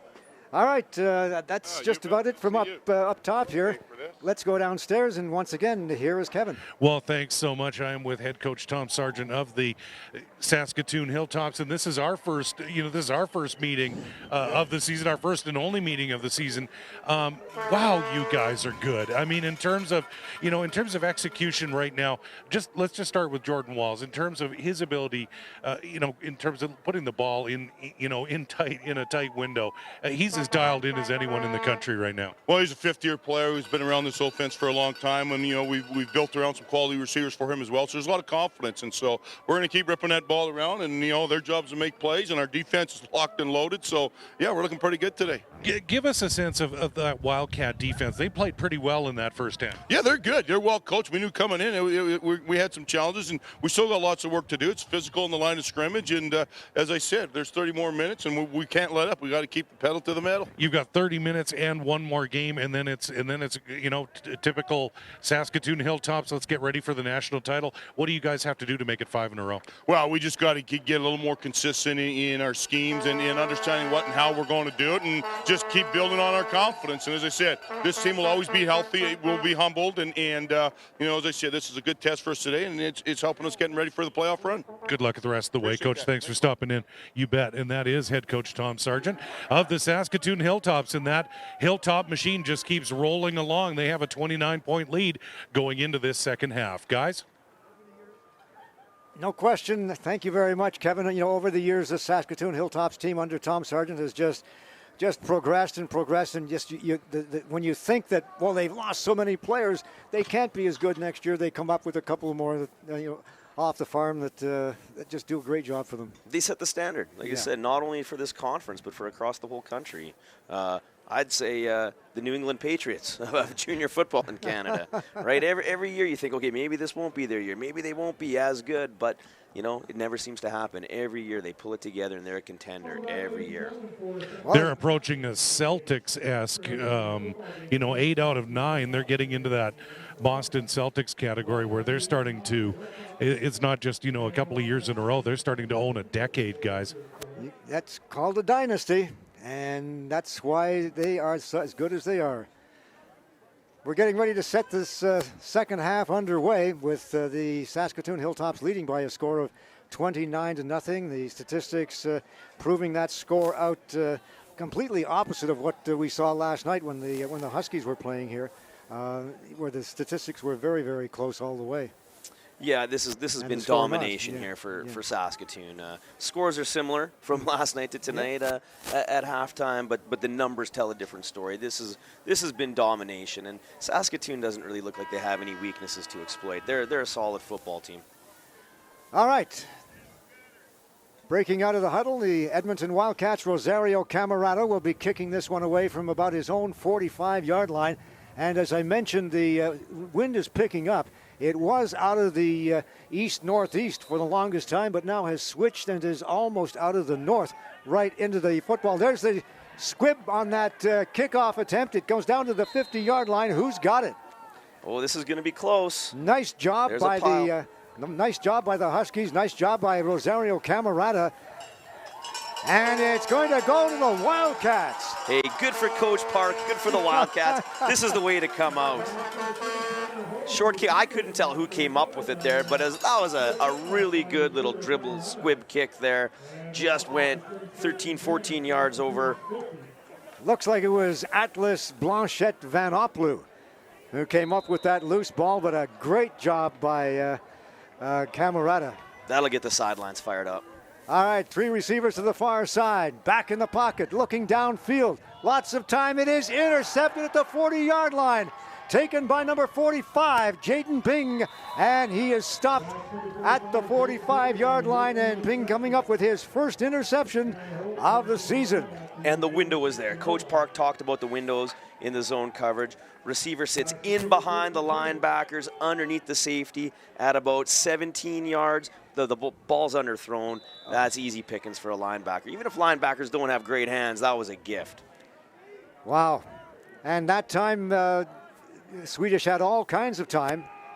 And an open receiver. Yeah, and an open receiver, and just couldn't get it to him. There's the handoff, and a great job coming up from his defensive line position. Big number 92, Cole Milford out of Holy Rosary in Lloydminster, with his 15th tackle of the season. And Holy Rosary has been a really impressive program the past few years. They're turning out a lot of really good football players. And so it'll be second and about, we'll call it 9 or 9.5 for the Hilltops. Out of the shotgun now, Walls into the middle. The ball is incomplete. And intended down there again for Jason Price, and he was being covered nicely by Sam Jones. And the Wildcats brought some pressure there, and I like to see that. They're down by 4 scores. There's nothing to lose here. Play loose, bring pressure, bring heat, see if the offensive line can pick it up, and you can't just let the quarterback sit back there and throw the ball comfortably, because he'll pick you apart. I think the biggest word you said there was play loose. They have been very tight in that first half. They have. And they've got to loosen up and just go out there and have some fun and do the best they can. Yeah, they're going against the best, so don't worry about making a mistake. Things are going to happen. You got to go make plays. Don't be afraid to not make a play. They were coming after the punter. Got it away, though, at the 35-yard line, taken by Withrow, and Withrow is stopped just shy of the 40. And the Wildcats will have pretty fair field position from about their own 39-yard line. Make that to 40. Jordan Sipe made a nice tackle down there at the 40-yard line, but, they were kicking the ball. They got it. They made a mistake, but the defense answered. The defense answered with a stop, get the ball back to the offense at their own 40-yard line. That's good field position to start. And we have a change at quarterback. Coming out is number 14, Mark Barber. And I believe for Mark, that's his first action of this season. Well, good for Mark. Get some valuable reps then. Ross Shep quarterback the past few seasons. He did a real nice job at Shep. Maybe he didn't get talked about as much as some of the other quarterbacks in the area, but I'm telling you, Shep could throw the ball last year. They opened it up there at Shep, and it was because of Mark Barber. 6'1", 175 pounds in his first year in the Prairie Football Conference. So this is a big day for Mark Barber. Gets the snap, hands it off, right side, and it is taken by number 22, Dustin Pollock, and Pollock slips and falls and is stopped after a gain of perhaps a yard or so. Yeah, Cody Peters shut down that edge from his linebacker position. He reads this with lead back scraping across, and he just plays downhill. That's what I like about these linebackers with Saskatoon. Mm-hmm. When it's a run, they seem to play downhill very fast. When it's a pass, they get back into their zone drops very quickly as well. So Camarada drops back, gets a good kick. Well, it's going to be a sidewinder. down over the 40-yard line. It'll be marked out at around the 39 or 38, and it'll be first down for the Hilltops again in good field position. Yeah, not a great punt there from Camerata. You know, again, looking for silver linings. At least there's no return yards, but you'd like to get another 10-plus yards on that ball. I'm wondering if maybe Camerata did, in fact, not hurt his leg back in the first quarter, I think on his second punt attempt, or the first one when he was blocked. Yeah, it's always dangerous when your leg's up in the air and you're getting hit. All right, there's a pass on the flats taken by number 2, David Soley. Soley gets around one tackler and then is knocked down. And we'll see where they mark it. It'll be about the 47-yard line. Yeah, Dalkey closed in to make the tackle there, but I'm impressed with this David Soley as well. He kicks, he can catch the ball, and I've liked his blocking downfield as well. He's a good football player. 11:39 to go in the third quarter. 29-0 in favor of the Hilltops, who have clinched first place in the Prairie Football Conference. The Wildcats still holding on to faint hope of getting the fourth and final playoff berth. The pass complete on the far side to Keegan Dix, but highly unlikely at this time. They would have to win today, and they would have to win next week against the Huskies. Yeah, this Saskatoon team's in control, I'd say here. Good tackle there by Ty Smith, though. That's just a quick ball. Quarterback throws it in rhythm, but Ty Smith limited the gain. There's the snap. Handoff to Iwanchina. He gets around one tackler and is finally taken down after a gain of a couple of yards. In there on the takedown was Tanner Holt. Yeah. One thing I'm noticing, go ahead. Well, I was going to say Cody Peters closed down on that. Didn't make the tackle, but made the force, and then number 7 there gets to clean it up. Sorry, not Cody Peters. Number 44, Ben Davidge again, and we've called his name. They try to go for Iwanchina's legs a lot, and that just doesn't seem to be working. He's so quick that he's able to jump out of the way at the last second. He's quick and explosive. There's a pass wide open along the sidelines and taken downfield by Tanner Road and knocked out of bounds at about the 30, make that 29-yard line. Yeah, Zeroni gets him out of bounds, but it looks like a little mix-up in coverage. 2 defensive backs were both playing deep, what we call the deep thirds. They left that flats wide open. I don't know if it was the corner or the halfback who was supposed to roll up into the flats there, but definitely Perkins and Zeroni were going to the same area of the field. Jordan Wall still at quarterback. A quick step, the pass on the flats taken and completed by David Soley. And he is knocked down after a gain of a couple yards by Noah Perkins. Yeah, and I like these little slot back screens they're throwing out there to the field because the quarterback gets it out there in a hurry, very accurate. But Wildcats, well-coached defense. Perkins gets in there around the ankles to limit the gain to 2. Good job, too, by Adam Iwanchina on the block. All-around football player. All right, 4 receivers to this side. Hand off to Iwanchina. Nobody near him. He's at the 10 and knocked down at the 5-yard line on a good tackle by Jaden Dalkey. Well, and you could see the speed and burst of Iwanchina, but look at this offensive line creating a hole. I mean, Dave, I think you and I could have at least got 3 or 4 yards on that play, and an elite running back like that's gonna explode for 15-plus yards. No question. How about the lead halfback? I don't know about getting 3 or 4 yards. All right, here's the handoff again to the right side. In. That's close. Touchdown. They're calling it a touchdown. Following that big offensive line. And he's into double figures now in terms of touchdowns this season, Josh Iwanchina. Yeah, good block there by the center. I think that's number 57, Arnaud, and they just run right up the middle. Arnaud helped clear the way out, just a little down block, creating the space. And again, the Saskatoon line, those are men on that offensive line. You know, I'm just sitting here and in awe of this football team. I really am. And this is the first time I've had a chance to see them play this season. So they are an all-around solid football team. You know, I can't see any weaknesses in this team. And obviously the Wildcats are young, but they're having a hard time getting anything going here this afternoon. Guys, Kevin, from the side, we've got an update from the out-of-town scoreboard. 28 unanswered points early in the fourth quarter. The Regina Thunder lead the Winnipeg Rifles 38-17. So the playoff picture changing again with the Thunder taking over early in the fourth quarter. 28 unanswered points. They lead the Rifles 38-17. Guys? Well, that's certainly good news for Regina fans. I don't know about Edmonton Huskies fans, but certainly the Huskies in a tight battle for that home berth if Regina continues their winning ways in that game. Yeah, how quickly that game changed. Wow.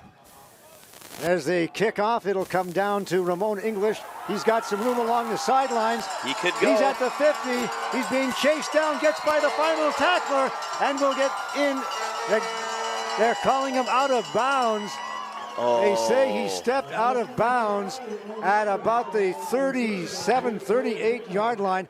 Now let's take a closer look at this one along the sideline, see if we can get a good shot of exactly what happened. Good call by the official, guys. The official was in a great position, and yeah, English just stepped out right at about the 33-yard line. Great call by the official, and he did, in fact, step out about 10 feet from us, guys. Yeah, you could see that cleat just grazed the white stripe. There's the pass. It is almost picked off in and out of the hands of Logan Bitts from number 14, the quarterback, Mark Barber, out of Ross Shep, and he is in for his second series of plays. So Barber getting some experience going into this game. Yeah, and the windows against this team is going to be a little bit different than what he saw in high school last season. Bitts got out there to that wide flat so quickly. I don't think Mark's used to that type of speed. On the snap, Barber will fumble it. It's going to be recovered by the Hilltops, and that series ends very quickly. Big Jackson Funk gets on that ball, and we saw this last night as well with the young quarterbacks coming in. It looks like Barber is either looking at the front to see the pressure that's going to be coming at him, or he's trying to check out the secondary for the coverage. But you know, Saskatoon's been playing that zone coverage all game, and Mark's just got to look that in. A little bit of case of nerves there for a young quarterback. So they mark the ball at the 46-yard line. And the Saskatoon Hilltops will send 4 receivers over to the far side. There's that hitch pass again. This time it's taken by Jason Price, and Price has some room along the sidelines and will run it back about, maybe 20 yards or so, and it'll be more than enough for the first down. That's just pitch and catch. Yeah. They throw a little slot hitch screen to the quads, so they have the numbers out there to block, and really that's just getting an athlete the ball in space to make a play. All right, they mark the ball at the 46-yard line in Edmonton territory with 7:40 to go in the third quarter. There's a handoff to Iwanchina. He has some room along the outside. He's along the sidelines to the 20 and is knocked out there. Well, a great block on the edge by Leighton Barisnikov to spring this run here into space. And look at that explosion there. Good blocking again by number 2, David Solly. Sorry, that was number 5, Kelton McLean from the Hilltops with the big block. So the ball on the 24-yard line, just shy of the red zone once again. 4 receivers to this side, handoff to Iwanchina. He's got so much room on that left side again, and there he goes in for the touchdown. Making it look easy right there. Making it look easy.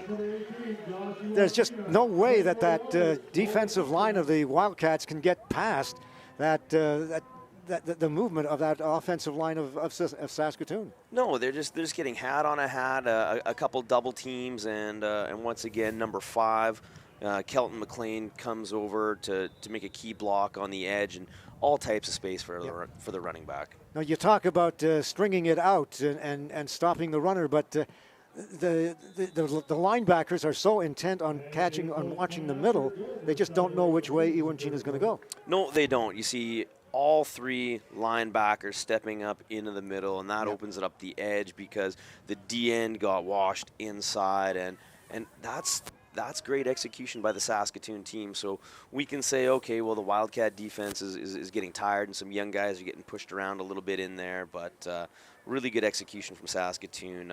Mason Oakes, number 73, that's a couple times I've noticed him make key blocks, and again, he opened up that edge as well. Evan Aldrich with the point after, so with 7:08 to go in the third quarter, it's a 43-0 football game in favor of the Saskatoon Hilltops. And we joked earlier about the league leading scorer, Evan Aldrich, and this is why he's the league's leading scorer. That's right. He gets to kick a lot of converts, folks, and he also has a touchdown to his credit, and of course a bunch of field goals as well. There's the kick down to about the 5-yard line. Taken again by Ramon English. He tries that same move that got him all the way down into Saskatoon territory, but it wasn't working for him that time. No, it's not going to work that time. Still a decent return, but yeah, definitely not going to work that time with number 40 in on the tackle. And I don't have number 40 on my roster up here. That would be, I don't have him either, strangely enough. Josh Kober, I believe. Yes, Josh Kober. Oh, 46 there. In, I think, Landon Shoot. All right. Here's a chance for Adebayo. He finally breaks a tackle, finds a hole, and moves it up about 15 yards for the first down. So the first big run of the game for David Adebayo. Is that the first down of the game as well? No, they've had one other. Adebayo getting it done along the ground. Excellent blocking up front there by number 67. There's the handoff again, Adebayo, and he finds some room on the outside, and he will move that one ahead about maybe 5 or 6 yards on the play. Well, that's some positive gains on first down there to get about 4. But the play before, I think that was Austin Little throwing a key block, number 67. Close to 4 to bring up second and long, 6 just outside the 50. All right, this is Mark Barber at quarterback, handing it off this time to number 22, Dustin Pollock, and Pollock finds some room along the outside, but I don't think he's going to have quite enough for the first down. No, and Pollock's a smaller back. He's shifty. He's quick, but running him up inside against this front's going to be tough. But let's see if they're going to elect a punt here on third and about 1.5 or 2. Yeah, my apologies to David Soley. David Soley is the leading scorer in the PFC, not Evan Aldrich. And Soley going into this game had something like 13 field goals, 3 singles, 35 converts, and a touchdown. And he's added to that total in this afternoon's contest. There's a good spiraling kick from Camerata. Comes down to about the 20-yard line to the 25, still going. And falling to the ground at around the 35-yard line was number 22, Brant Morrow. And I think that was Chillibeck down there on the coverage again. We saw him shaken up earlier, so he looks to be fine. They're flying down on the special teams, making the tackle. So we're down to the final 5 minutes or so of the third quarter. 43-0 for Saskatoon. Well, we got some young players in on this Wildcat defense. We'll see if they can make a stop here. And a change in quarterback as well on the field now is number 12, Tyler Herman. And Herman hands it off up the middle. And a gain of about 5 yards on the play. Didn't quite get the number. I believe it was 32. Ben Abrook with the football. So Saskatoon's rolling in some of their second-string players right now, but even these second-string players, they'd be starters on a lot of other teams in junior football across the country. You got that right. Herman at quarterback. Abrook the lone setback. 3 receivers this side. Over here, pass complete at the 50-yard line, taken by Connor Graham out of Centennial High School. He's a fourth-year receiver, 6'2", 180 pounds. It's going to be called incomplete. Good tight coverage there by the Wildcats, forcing that incompletion. I thought he squeezed it. But the hit from behind. Number 11 coming in, Brady Kerr, defensive back. He's made a couple of nice plays tonight.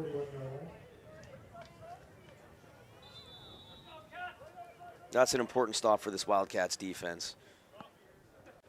4:20 to go in the third quarter. And I think we have a new kicker out there as well. A lot of new guys coming in, getting some experience. And it's a good one away. John Brown, normally a receiver, gets it down to about the 35-yard line. And it's taken there by Withrow, runs it back a couple yards, so it'll be first down for the Wildcats and the ball on their own 38-yard line. Well, and hopefully for all the Hilltops players that made the trip from Saskatoon to Edmonton, that they all get in the game here in the second half. Because, again, anytime, there's a blow, you hope that some of your younger players and your second-string players get some meaningful reps. Mark Barber still at quarterback. There's the play action. Pass is incomplete, and it was intended out there for number 47 for the Wildcats, and that is Zach Prankert, and I believe he was playing that tight end position. Yeah, he was sort of that tight end H-back position there, and this play action stuff, I'd like to see the Wildcats do more of that a little bit earlier on. It's a tendency breaker, right? And again, had a wide open receiver. He's just got to settle his feet down and get the ball there. Barber. Again, play action. The pass complete on the far side and taken by Prankert. Prankert runs into a couple of Saskatoon players. That's what happens when you've got something like 6'1", 260 pounds coming at you. Yeah, he's a big boy. I love watching the big boys get a chance to carry the ball, and he just lowers his shoulders and got about 5-6 extra yards. He's got to be careful though, reaching that ball out for the extra. He already picked up the first down. He doesn't need to reach it out. But and good for Barber to get a completion in there.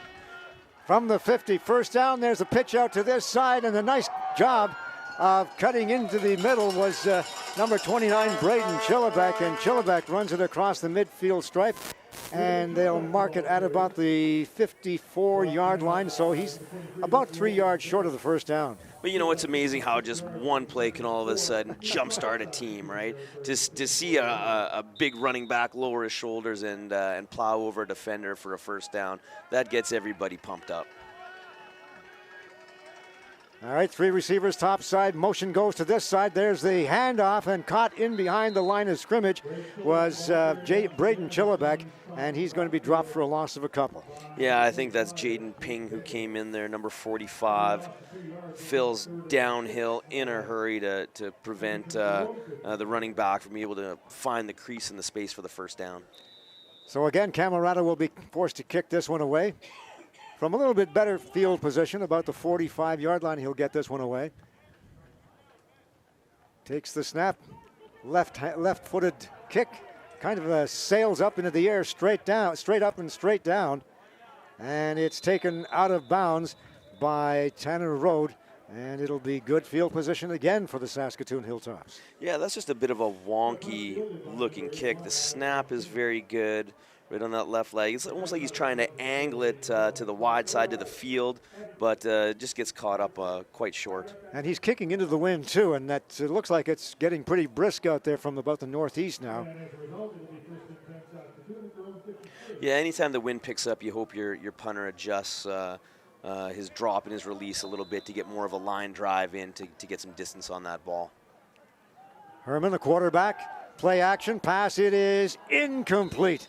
Intended for Kelton McLean from St. Joe's, and it just sails over his head. Again, some good pressure too.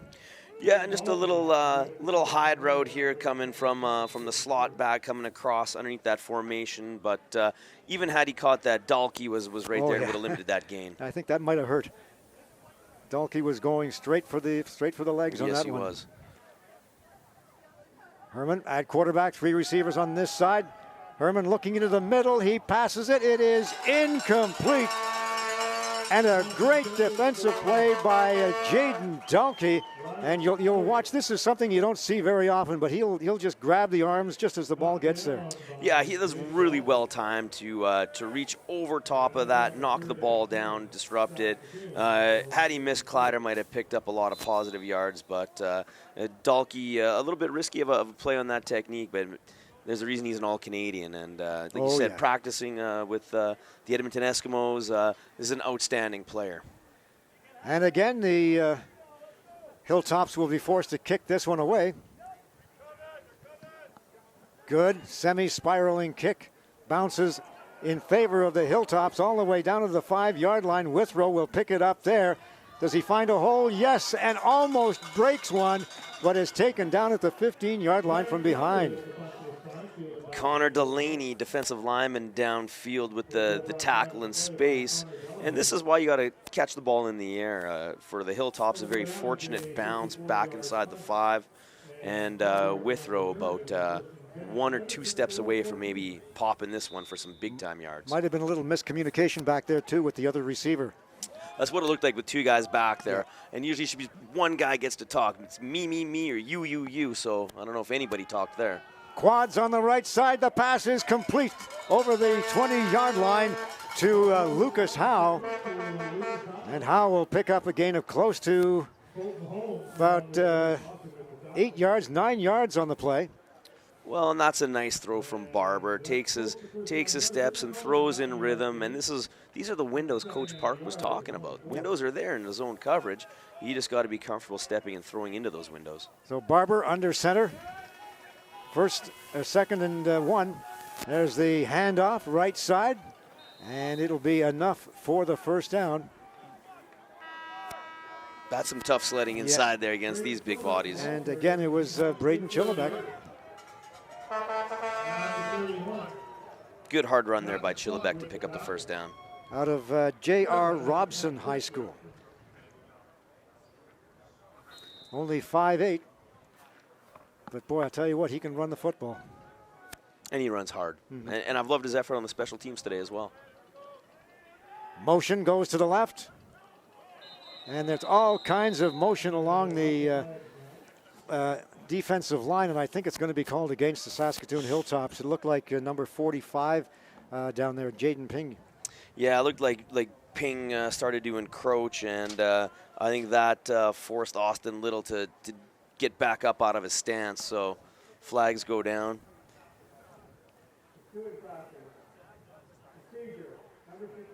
Oh.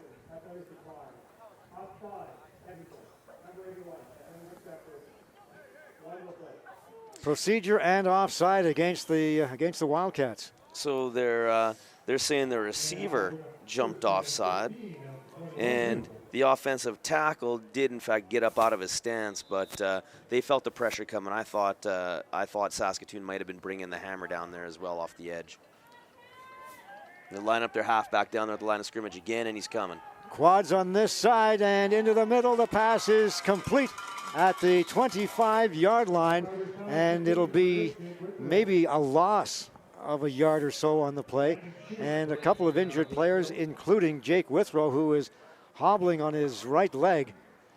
Yeah, Withrow catches that little crosser, and number 16, I think, as well for the Hilltops, who was in on the tackle, stayed down there, Gerber.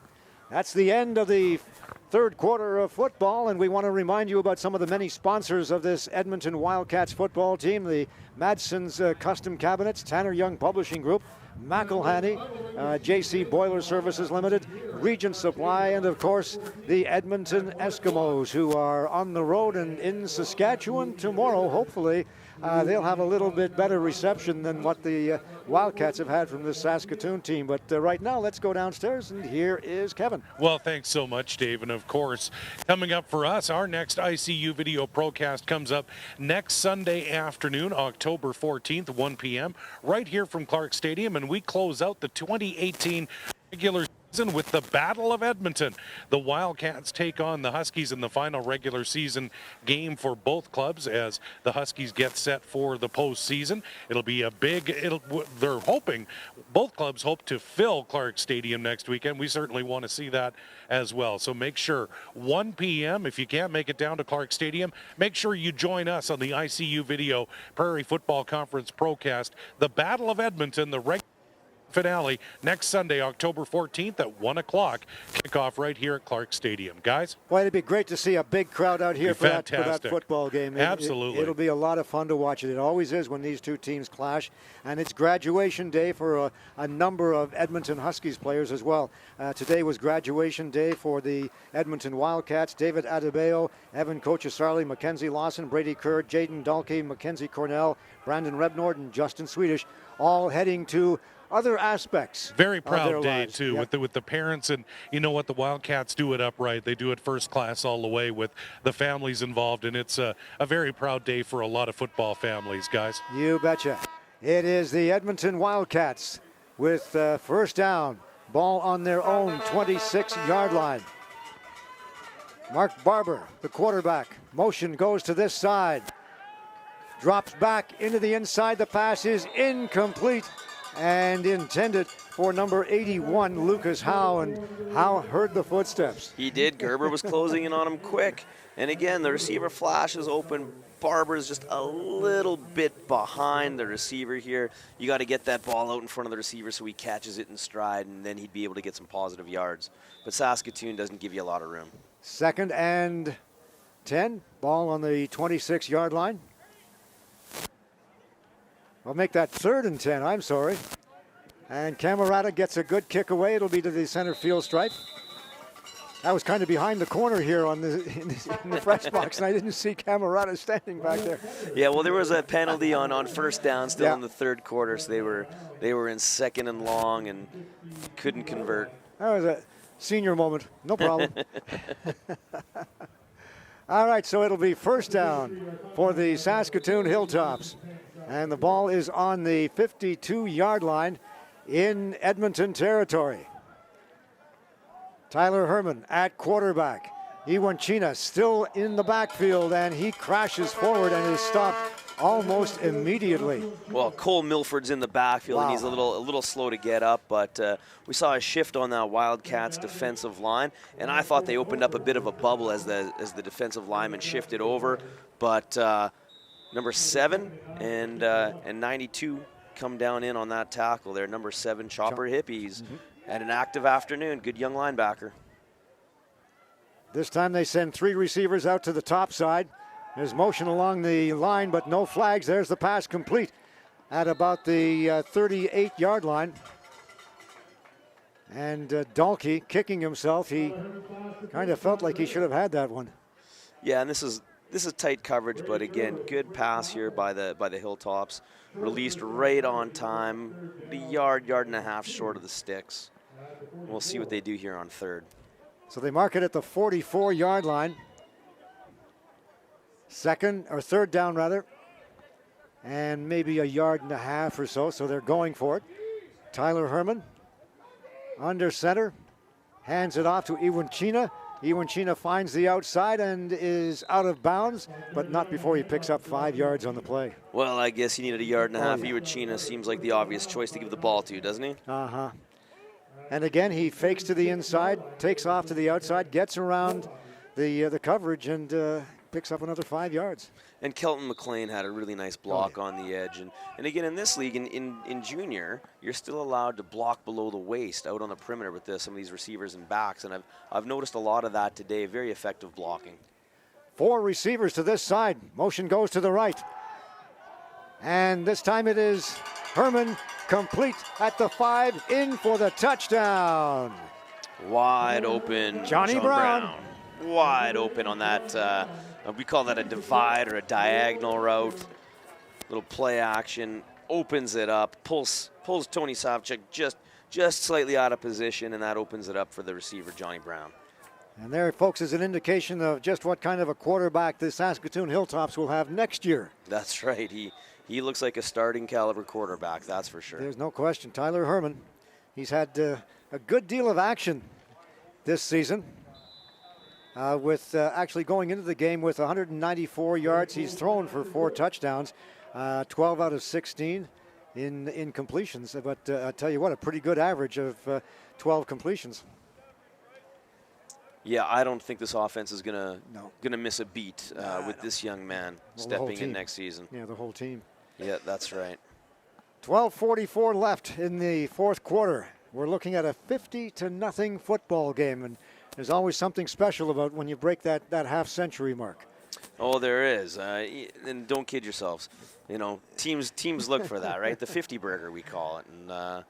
And they dished one up here this afternoon before turkey dinner. Yeah, well, we won't go the turkey route today. So it'll be Another kickoff. David Soley places the ball down at the 45-yard line. Legendary coach Barry Switzer used to say something about hanging 50, but it bears not repeating, guys. Not on public television. At the 10-yard line, taken there by Ramon English, and he is hammered face to face with at the 25-yard line. Connor Delaney. Connor. Oh, that number 70 down there. Defensive lineman flying down the field. Connor Delahaye. Delahaye. Yeah. Wow. Flies down the field. That's a hit. Yeah. 15 yards in front of me, guys, and I turned away. That one was. Ouch. Yeah, I could feel that one. I'll tell you, that was solid. If you had any hair, it would have created a breeze, wouldn't it? Oh, you're not kidding. Back in the pocket now. This is Mark Barber. Barber with the pass, incomplete, and intended again for number 81, Lucas Howe. And Lucas has had a tough day of it. I think he's had 3 or 4 his way and completed 1 or 2 of them. Yeah, he's had a tough afternoon, and Barber hangs in there and takes a hit on the release there. But good for a young quarterback to hold in there and not fade away. You released the ball where you had to. All right, 3 receivers far side, 2 on this side. Straight back and over here. The pass is complete at about the 35-yard line, taken by Brandon Rebnord. Jared Giddings with the coverage there, and again, these are the windows that open up in the zone. It's about a 9-yard throw, right to the sidelines, on time. This is what you need to do on first down, though. You're going to mark it about 7.5 yards. If you get that on first down, a 2nd and 2, 2nd and 3 is a manageable position for your offense to be in. So it'll be 2nd down. They're about 3 yards short of the first down marker. Oh, 3rd down now, so they're or 3rd down punt again. situation. Yeah. Mm-hmm. I think some of my senior stuff is rubbing off on you. There's the kick, and it goes out of bounds. And it'll be another good field position for the Saskatoon Hilltops. We'll see where they mark it out. It should be somewhere around the 50-yard line or so. And guys, there isn't a front 4 in this league that is as big and as athletic as this Hilltops front 4. I mean, they can bring pressure from the edge, from up the middle. I mean, Darcy Park alluded that, the Wildcats were in tough, their offensive line, but when you get down here at field level, that front 4 of the Hilltops is something to watch. Absolutely, no question, Kevin. Yeah, the 2 guys in the interior have been fantastic, as well as the edge guys. There's the pitch out to Ben Abrook, and Abrook will pick up perhaps 4 yards on the play. And again, that Colton Hippie out there. Yeah, he's a good young linebacker. I saw him play some midget football, and I've seen him represent Alberta. He's a very good young linebacker, instinctive, makes plays, gets to the football. Out of the shotgun, Herman looks into the middle. The pass, it is complete once again. And once again, it is taken by number 80, John Brown. Brown, a last-minute replacement in this game for the Hilltops, and he's had a couple of catches and He's having a good game. Having a nice second half of football here in the action. Just a crossing route, dragging across the field for the first down. Saw where the stick was, made sure he was a yard beyond it. It's pitch and catch. Again, Saskatoon makes some things look easy that aren't necessarily easy plays, but they make it look easy. Handoff once again. Right side, Ben Abrook, and he is stopped before he gets to the line of scrimmage, and he was hit hard and sent back on a hard tackle. We'll watch that one once again. Yeah, he bursts through here, but then he meets Hippie and his teammates there, and they throw him backwards, but not before he gets about 8 yards. But still, this is what you like to see. If you're a coach with the Wildcats, rally to that football. Don't quit in the fourth quarter. Keep playing hard. 2nd and 2. Handoff, and caught in behind the line of scrimmage and brought to the ground by number 44. Ben Davich was Ben Abrook, so the meeting of the Bens. Well, and this one goes in favor of the defense. Ben Davich had a pretty good afternoon as well. He's laid a couple of big hits this afternoon. And that one for a loss. A loss of 3, so or make that 2, so it'll be 3rd and we'll call it 5 yards for the first down. And it looks like the Hilltops will be forced to kick this one away once again, and kicking into a pretty stiff wind right now. Good snap, end over end, caught on the fly down to about the 20-yard line, taken by Leighton Barasenkov, and Barasenkov runs it back about 5 yards, so they'll mark it at around the 20. Yeah, and that was a end over end punt. Didn't have a whole lot of air on it, so a really good job by the returner to run up and catch that ball in the air and get some positive yards out of it. Because if it would have bounced, it's probably going into the end zone. Yeah, and that kind of a kick, of course, always likes to dive quickly. Yes, it does. And to see him come up and catch that one on the fly was a good move by the first-year man, Barasenkov, out of Hunting Hills in Red Deer. Mark Barber remains at quarterback. And I'm not sure if Justin Swedish was taken out of the game for whatever reason, but he is standing on the sidelines. A tough way to go, you know, on your graduation day. Certainly not your last game of the season.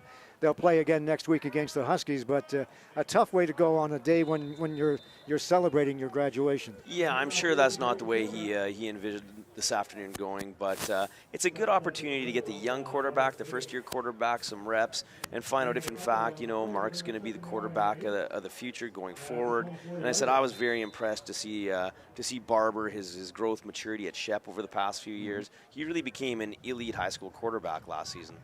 So it's 2nd and 8. Ball on the 24-yard line.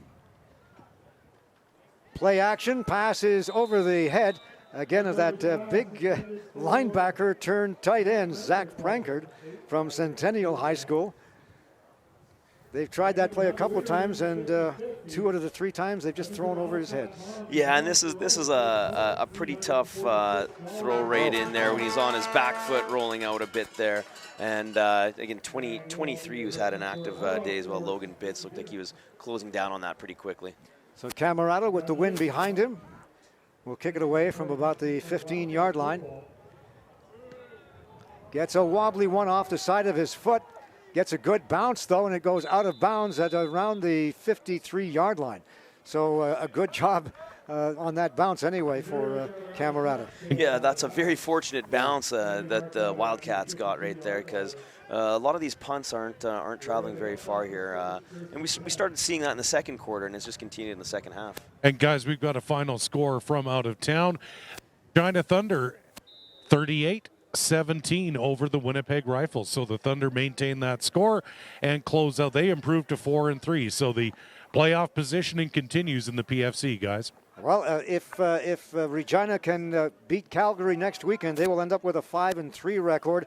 And if the Huskies will beat the Cats next weekend by a score of 5-3, they will be tied for second and a home playoff berth, which will go to Regina by virtue of that Thunder win over the Huskies earlier in the season. And you know the Cats have got something to play for next week now. I mean, they can play the spoiler against the Huskies. So the Battle of Edmonton just got a little hotter next week, guys. Unfortunately, it's not really totally in their hands either, because Regina, should they win against Calgary, and that's pretty likely.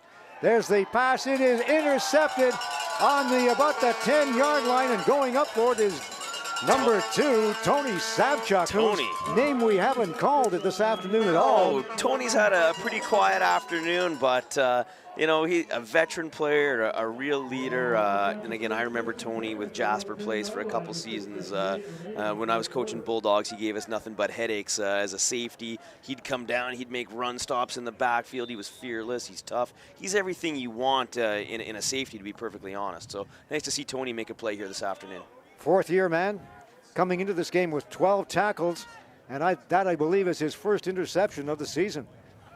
Mark Barber at quarterback, throwing long. This is the first time we've seen that in this game from Barber, and he gets a good pass away, but double coverage prevented the receiver Lucas Howe from coming down with that one.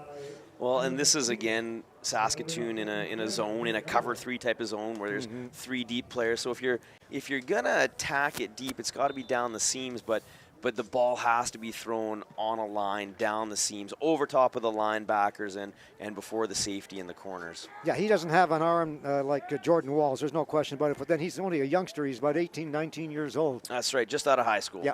There's the pass. It is incomplete, intercepted off the hands of the receiver and into the hands of Evan Mantika. And the Evan Hardy grab is knocked out of bounds shy of the goal line. In fact, at about the 15-yard line. Yeah, that's Prankert who knocked him out of bounds. Wow. That's a big man moving to knock a smaller DB out of bounds. But tipped ball, good concentration, gets some really positive return yards, and I like the way the DB's holding the ball too. He carries it high and tight with the right hand. Yeah. It's like he's had the ball in his hands before. All right, it'll be first and goal, ball on the 10-yard line. The Hilltops will send 3 receivers to the far side of the field.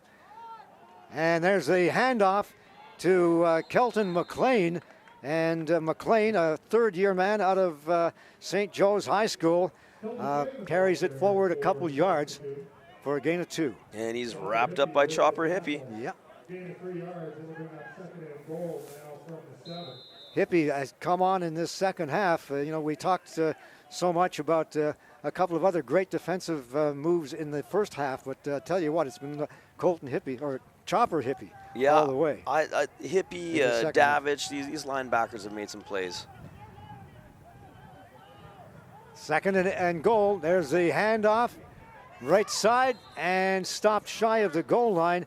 Is none other than Ben Abrook. And surprisingly, we haven't, well, I shouldn't say surprisingly, they're resting Josh Iwanchina for the rest of this football game. Yeah, no need to get him banged up. Not with playoffs on the horizon. No. Saskatoon's got plenty to play for here in the weeks ahead. So save your number 1 running back. Hippie again, coming downhill, making the tackle on the running back to keep him out of the end zone. And guys, aren't we fortunate? I mean, this Hilltops organization really is something special. They're going for their 8th national title in 9 years, their 5th in a row, and this is our only chance to see them in the regular season. But Tom Sargent just has a real juggernaut here in terms of execution and excellence. They're really quite a franchise to behold, guys.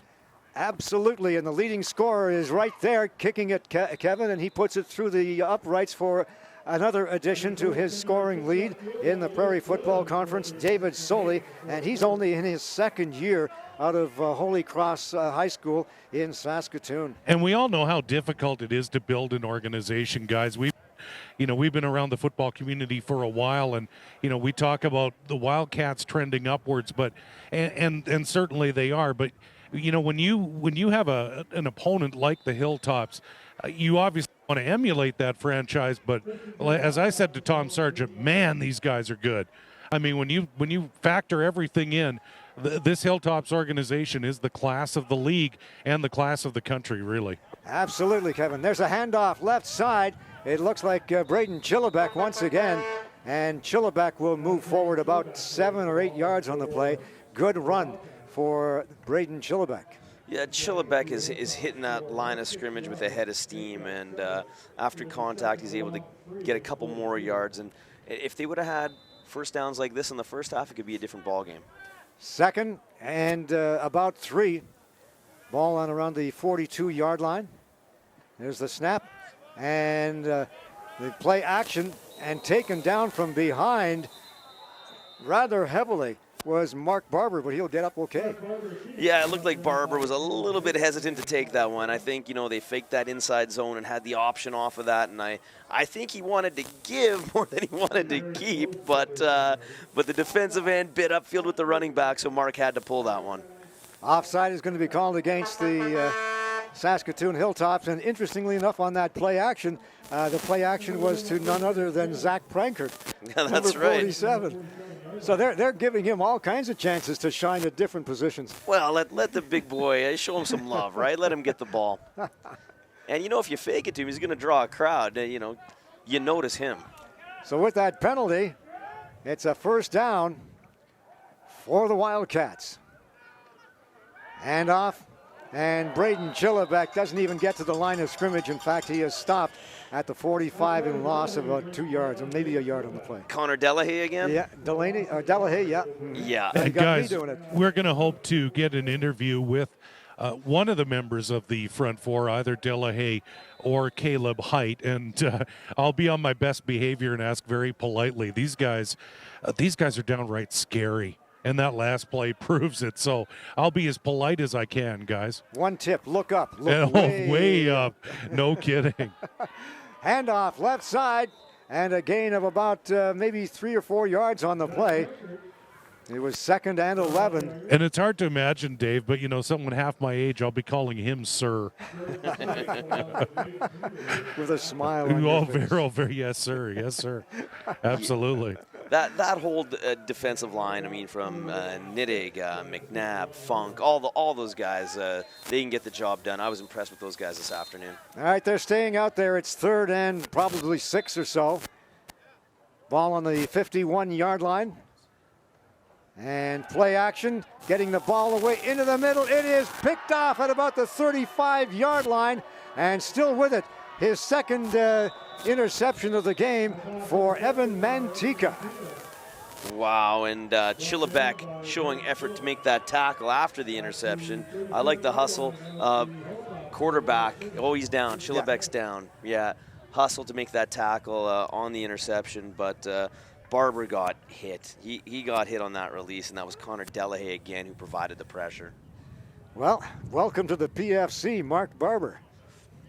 Yeah, it's a pretty tough way to make your debut against the #1 team, probably in the country. So credit to Barber for holding in there. It's a tough afternoon for him to make his debut, though. And I'm sitting here watching this game, and I'm thinking to myself, well, obviously some of the teams in the British Columbia Football Conference are watching this contest as well on the web, and they're wondering, well, whoever wins the BCFC has got, in all likelihood, and I'm not saying it's a positive, but in all likelihood would be meeting this Saskatoon Hilltops team, and I wonder what they're thinking. Well, they're going to have their hands full. I mean, whoever represents BC will have their hands full. But let's not count out the other Edmonton team who's in the hunt as well, the Huskies. I love what Coach McLean is doing with the Huskies as well. So, and they have a chance, right? That's why you got to play the game. You never know what happens. I like what they did in that lone meeting last week against the Hilltops. It's just a matter of them wearing them down in that third and fourth quarter, and they won't make that mistake again if they meet again in the Prairie Conference final, which they very well could.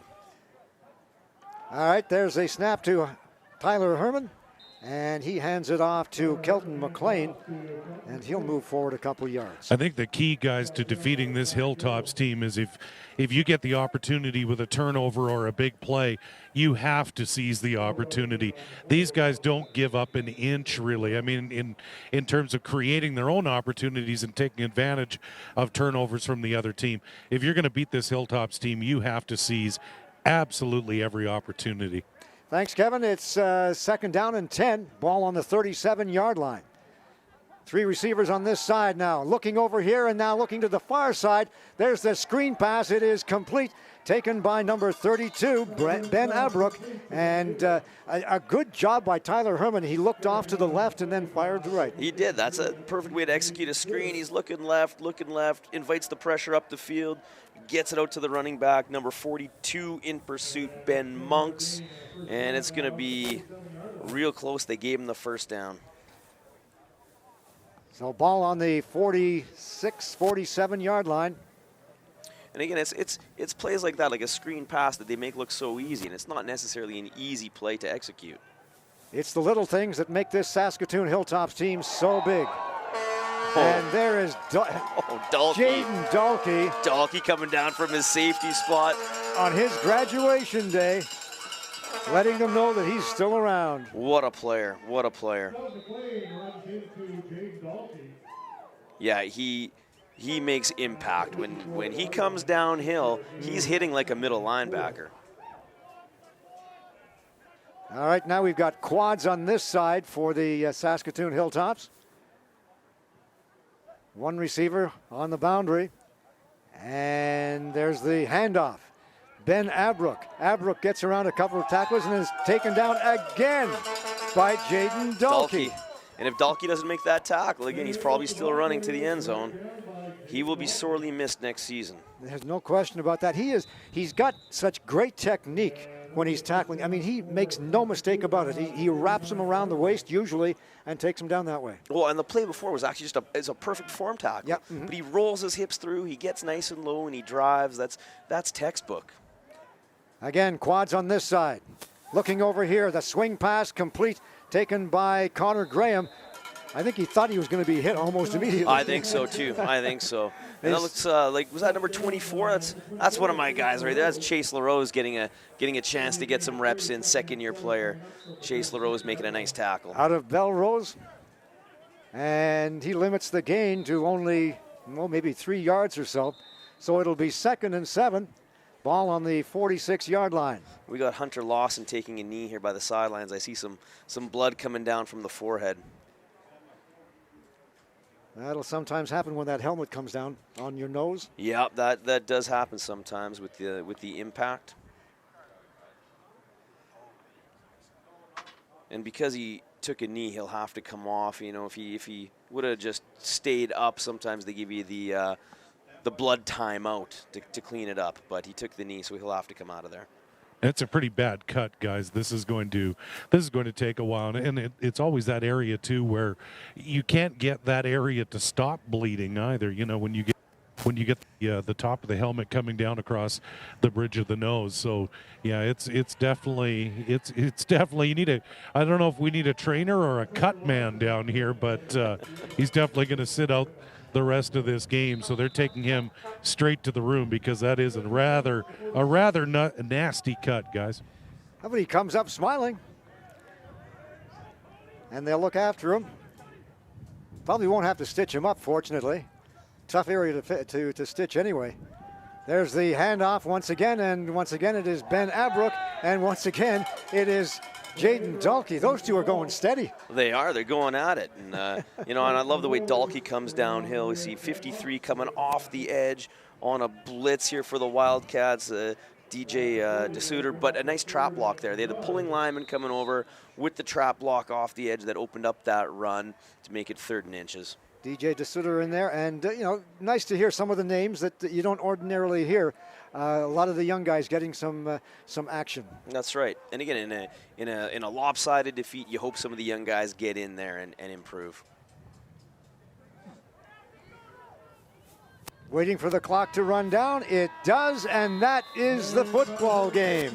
And it will end up as a 53-0 victory for the Saskatoon Hilltops over the Edmonton Wildcats. The Hilltops full measure for this victory. Just an unfortunate day for the Wildcats in a number of areas. They just were not able to get past that big D line in the first half, and certainly in the second half with a young rookie quarterback in there. It was a tough day for Mark Barber and a tough day for Justin Swedish. Yeah, it was an uphill battle right from the start with a blocked punt. They had that interception early on, but they couldn't capitalize off that. They were stuck deep in their own territory for pretty much the entire first half and most of the football game. So yeah, from start to finish, a tough day for the Wildcats. So it'll be another year of wondering what might have happened last weekend if that ball hadn't bounced off the crossbar. Right. A tough break for Rosario Camarada, and nevertheless, it's going to be another winter of, I guess, planning for next year after losing half a dozen, 7 players to graduation. Yeah, and they're not losing a huge quantity of players, but they're losing some quality players. That's obviously, right. Dalkey being top of the list. Yeah. Starting quarterback Swedish on there as well. Coach Sarley. Yep, that's right. So some quality young men will be leaving the program, but I really like the recruiting class they got out of high school this year. I think Coach Park and Coach Obenauer, Coach Andy Pilon, they did a good job recruiting. I think at the beginning of the season, Darcy Park felt that this was probably his best year ever as far as the recruiting is concerned, and now with the change in presidency and the change at general manager, whoever that might be, the new GM, a chance here to kind of regroup and really follow up on last year. Yeah, I agree. And, the Cats have done a great job out in the community. They're even helping with the high school flag football for females. I know they've been great with our new program out at Sturgeon. Been out there at our spring camp, and they're like that all around the city and in areas even outside of Edmonton. Yeah, they do a lot of recruiting, mostly in the city, but outside the city as well. But both teams, the Huskies and the Wildcats, do a great job of recruiting, and it looks like Kevin is ready. He's got a special guest down there, and Kevin, don't forget, look up. I know, look way up. Connor Delahaye, what performance. I mean, when you guys can pin your ears back and just get after the quarterback, you guys make it look easy. I mean, you brought pressure from everywhere today. Thank you. Yeah. Really it was across the D-line that we were getting pressure, and that just opened up the opportunities for me, flushing the quarterback to my side and the running back. And with all the down blocks and everything they're doing, it really opened up opportunities for ends to crash in and make good tackles on the runs. And you guys made big plays. You guys were able to bring pressure from everywhere, and that's the key to success for you guys. Is really defense wins championships, and right now you guys have a championship caliber defense. Yeah, for sure. Thank you. Yeah, today we had a couple injuries on our defense that we're hoping will be back soon, especially for playoffs. But right now we're just starting to prepare for Winnipeg after this game, and they're a good competition for us. Clearly, Edmonton, the Wildcats had a pretty good defense as well, so it was a defensive battle for sure today. And you guys are having fun. I mean, come on, you guys are now 7-0. You guys are getting ready for the postseason. You guys must be having fun out there too. Oh yeah, we're just out there flying around, playing football. Yeah, just loving it. And so how do you make it, how do you guys get to 5 in a row now? I know that there's still lots of football to be played, but how do you guys maintain that edge and that consistency? How do you guys do it? 18. Really, we just need to keep improving and take every opponent seriously. At the end of the day, small mistakes and everything can lead to a loss to a team that we could have easily beat. So really, we just have to keep improving and keep taking steps forward and not backwards. Well, and keep going after the quarterback. Congratulations, young man, on a big victory here this afternoon, and all the best the rest of the season. So we'll send things back upstairs to Dave and Chad, and we'll bring in the winning coach, Tom Sargent, as well in just a second, guys. All right, thank you very much, Kevin, and great job by Delahaye out there, and he said it all. It's a team game, and when the rest of the line can set him up to do his job, it works out every time. Well, I liked what the young man had to say. He was sitting there flying around, having fun, loose. That's nice to see a team do that. All right, let's go back downstairs, and once again, here is Kevin. Well, thanks a lot, Dave, and I am with Tom Sargent, the head coach. And Connor said, when you can have a lot of fun when you just pin your ears back and fly around. And when you've got that kind of talent, it was really the defensive line that really set things up for you. Oh, the last 3 games, they've just been on point, and, Coach Fisher does a great job with that group, and there's a lot of confidence. And, one of our stars didn't make the trip this week. So, we got depth, we got attitude, and great energy. And so, the D-line certainly set the table for the whole team today, and it was needed. And all 3 phases, really, special teams, you guys played well. Really, right now, you guys are firing on all cylinders. Oh, yeah. Well, we're still a work in progress, but, at the end of the day, I did see some things better. I saw some things that we need to improve on. And that's why we get the coach, and we strive always to try and create a perfect game plan, and we weren't anywhere near that today. But, defense was on point, special teams were getting better. Offense, still got some work to do, but that's the reality of that beast. But, as I said, very happy with this win because I had great respect for Coach Park and the Wildcats, and it was our day today. And one final question: next week against the Rifles, a playoff preview by the looks of things. They've got a competitive football team. They've got a good stout defense. You've got to be ready for next week, and then potentially ready for that PFC semifinal. So you could meet them in back-to-back weeks. Yeah, we're certainly anticipating that, and I haven't heard how it's going with them. And they lost to Regina this afternoon. So. Okay, well, there you go. So, then it's for sure. We know that we're playing them for sure, and so we'll be smart. We'll have a basic game plan, but we want to come out and play a great game and keep building so that, we can play our best at the end of the year, because when we do that, good things happen for Saskatoon Hilltops. Absolutely, and it's always a pleasure to watch your team play. You guys are the class of the league, and good luck the rest of the way. Well, I really appreciate that. Thanks so much, Tom. And we want to thank our viewers. We're going to send things back upstairs to Dave and Chad for their final thoughts, and then we'll wrap things up from the turf down here at Clarke Stadium. Guys? Well, the numbers certainly, Kevin, no doubt about it, they reflect the score. When you look at the yards that total passing and total yards rushing. Unbelievable numbers. 285 yards passing, 241 rushing, to a mere 39 and 77 for the Wildcats. So that's just how dominant they were. Yeah, the score is not the only lopsided numbers today. No. Every facet of the game skewed towards Saskatoon. Every facet of the game. Well, now it's on to the playoffs. We know that they are going to finish in first place. We just don't know who they're going to be playing yet. Could be the Huskies, could be the Regina Thunder. Who knows? But one thing's for sure: it's going to be a tough battle the rest of the way for this Saskatoon team, and they could be on their way to their 5th straight. Yeah, they look like a team that's ready to compete for a championship. All right, let's go downstairs, and we're going to wrap it up with Kevin Donnan. Kevin? Well, thanks, Dave and Chad. That concludes this afternoon's Procast coverage of Edmonton Wildcats football here on ICU Video in Week 9 of the 2018 Prairie Football Conference season. On behalf of Executive Producer Rob Zitla, we'd like to thank our entire broadcast crew, the hardest working crew in cyberspace. Next week, make sure you join us for our final regular season Procast of 2018, which will feature the always entertaining and hard-hitting Battle of Edmonton as the Huskies play host to these Wildcats on Sunday, October 14th at 1 o'clock right here at Clarke Stadium. On behalf of everyone here at ICU Video, I'm Kevin Donnan. Have a very happy Thanksgiving. The final score from Clarke Stadium in Edmonton, the Saskatoon Hilltops 53, the Edmonton Wildcats no score. Good afternoon from Clarke Stadium in Edmonton.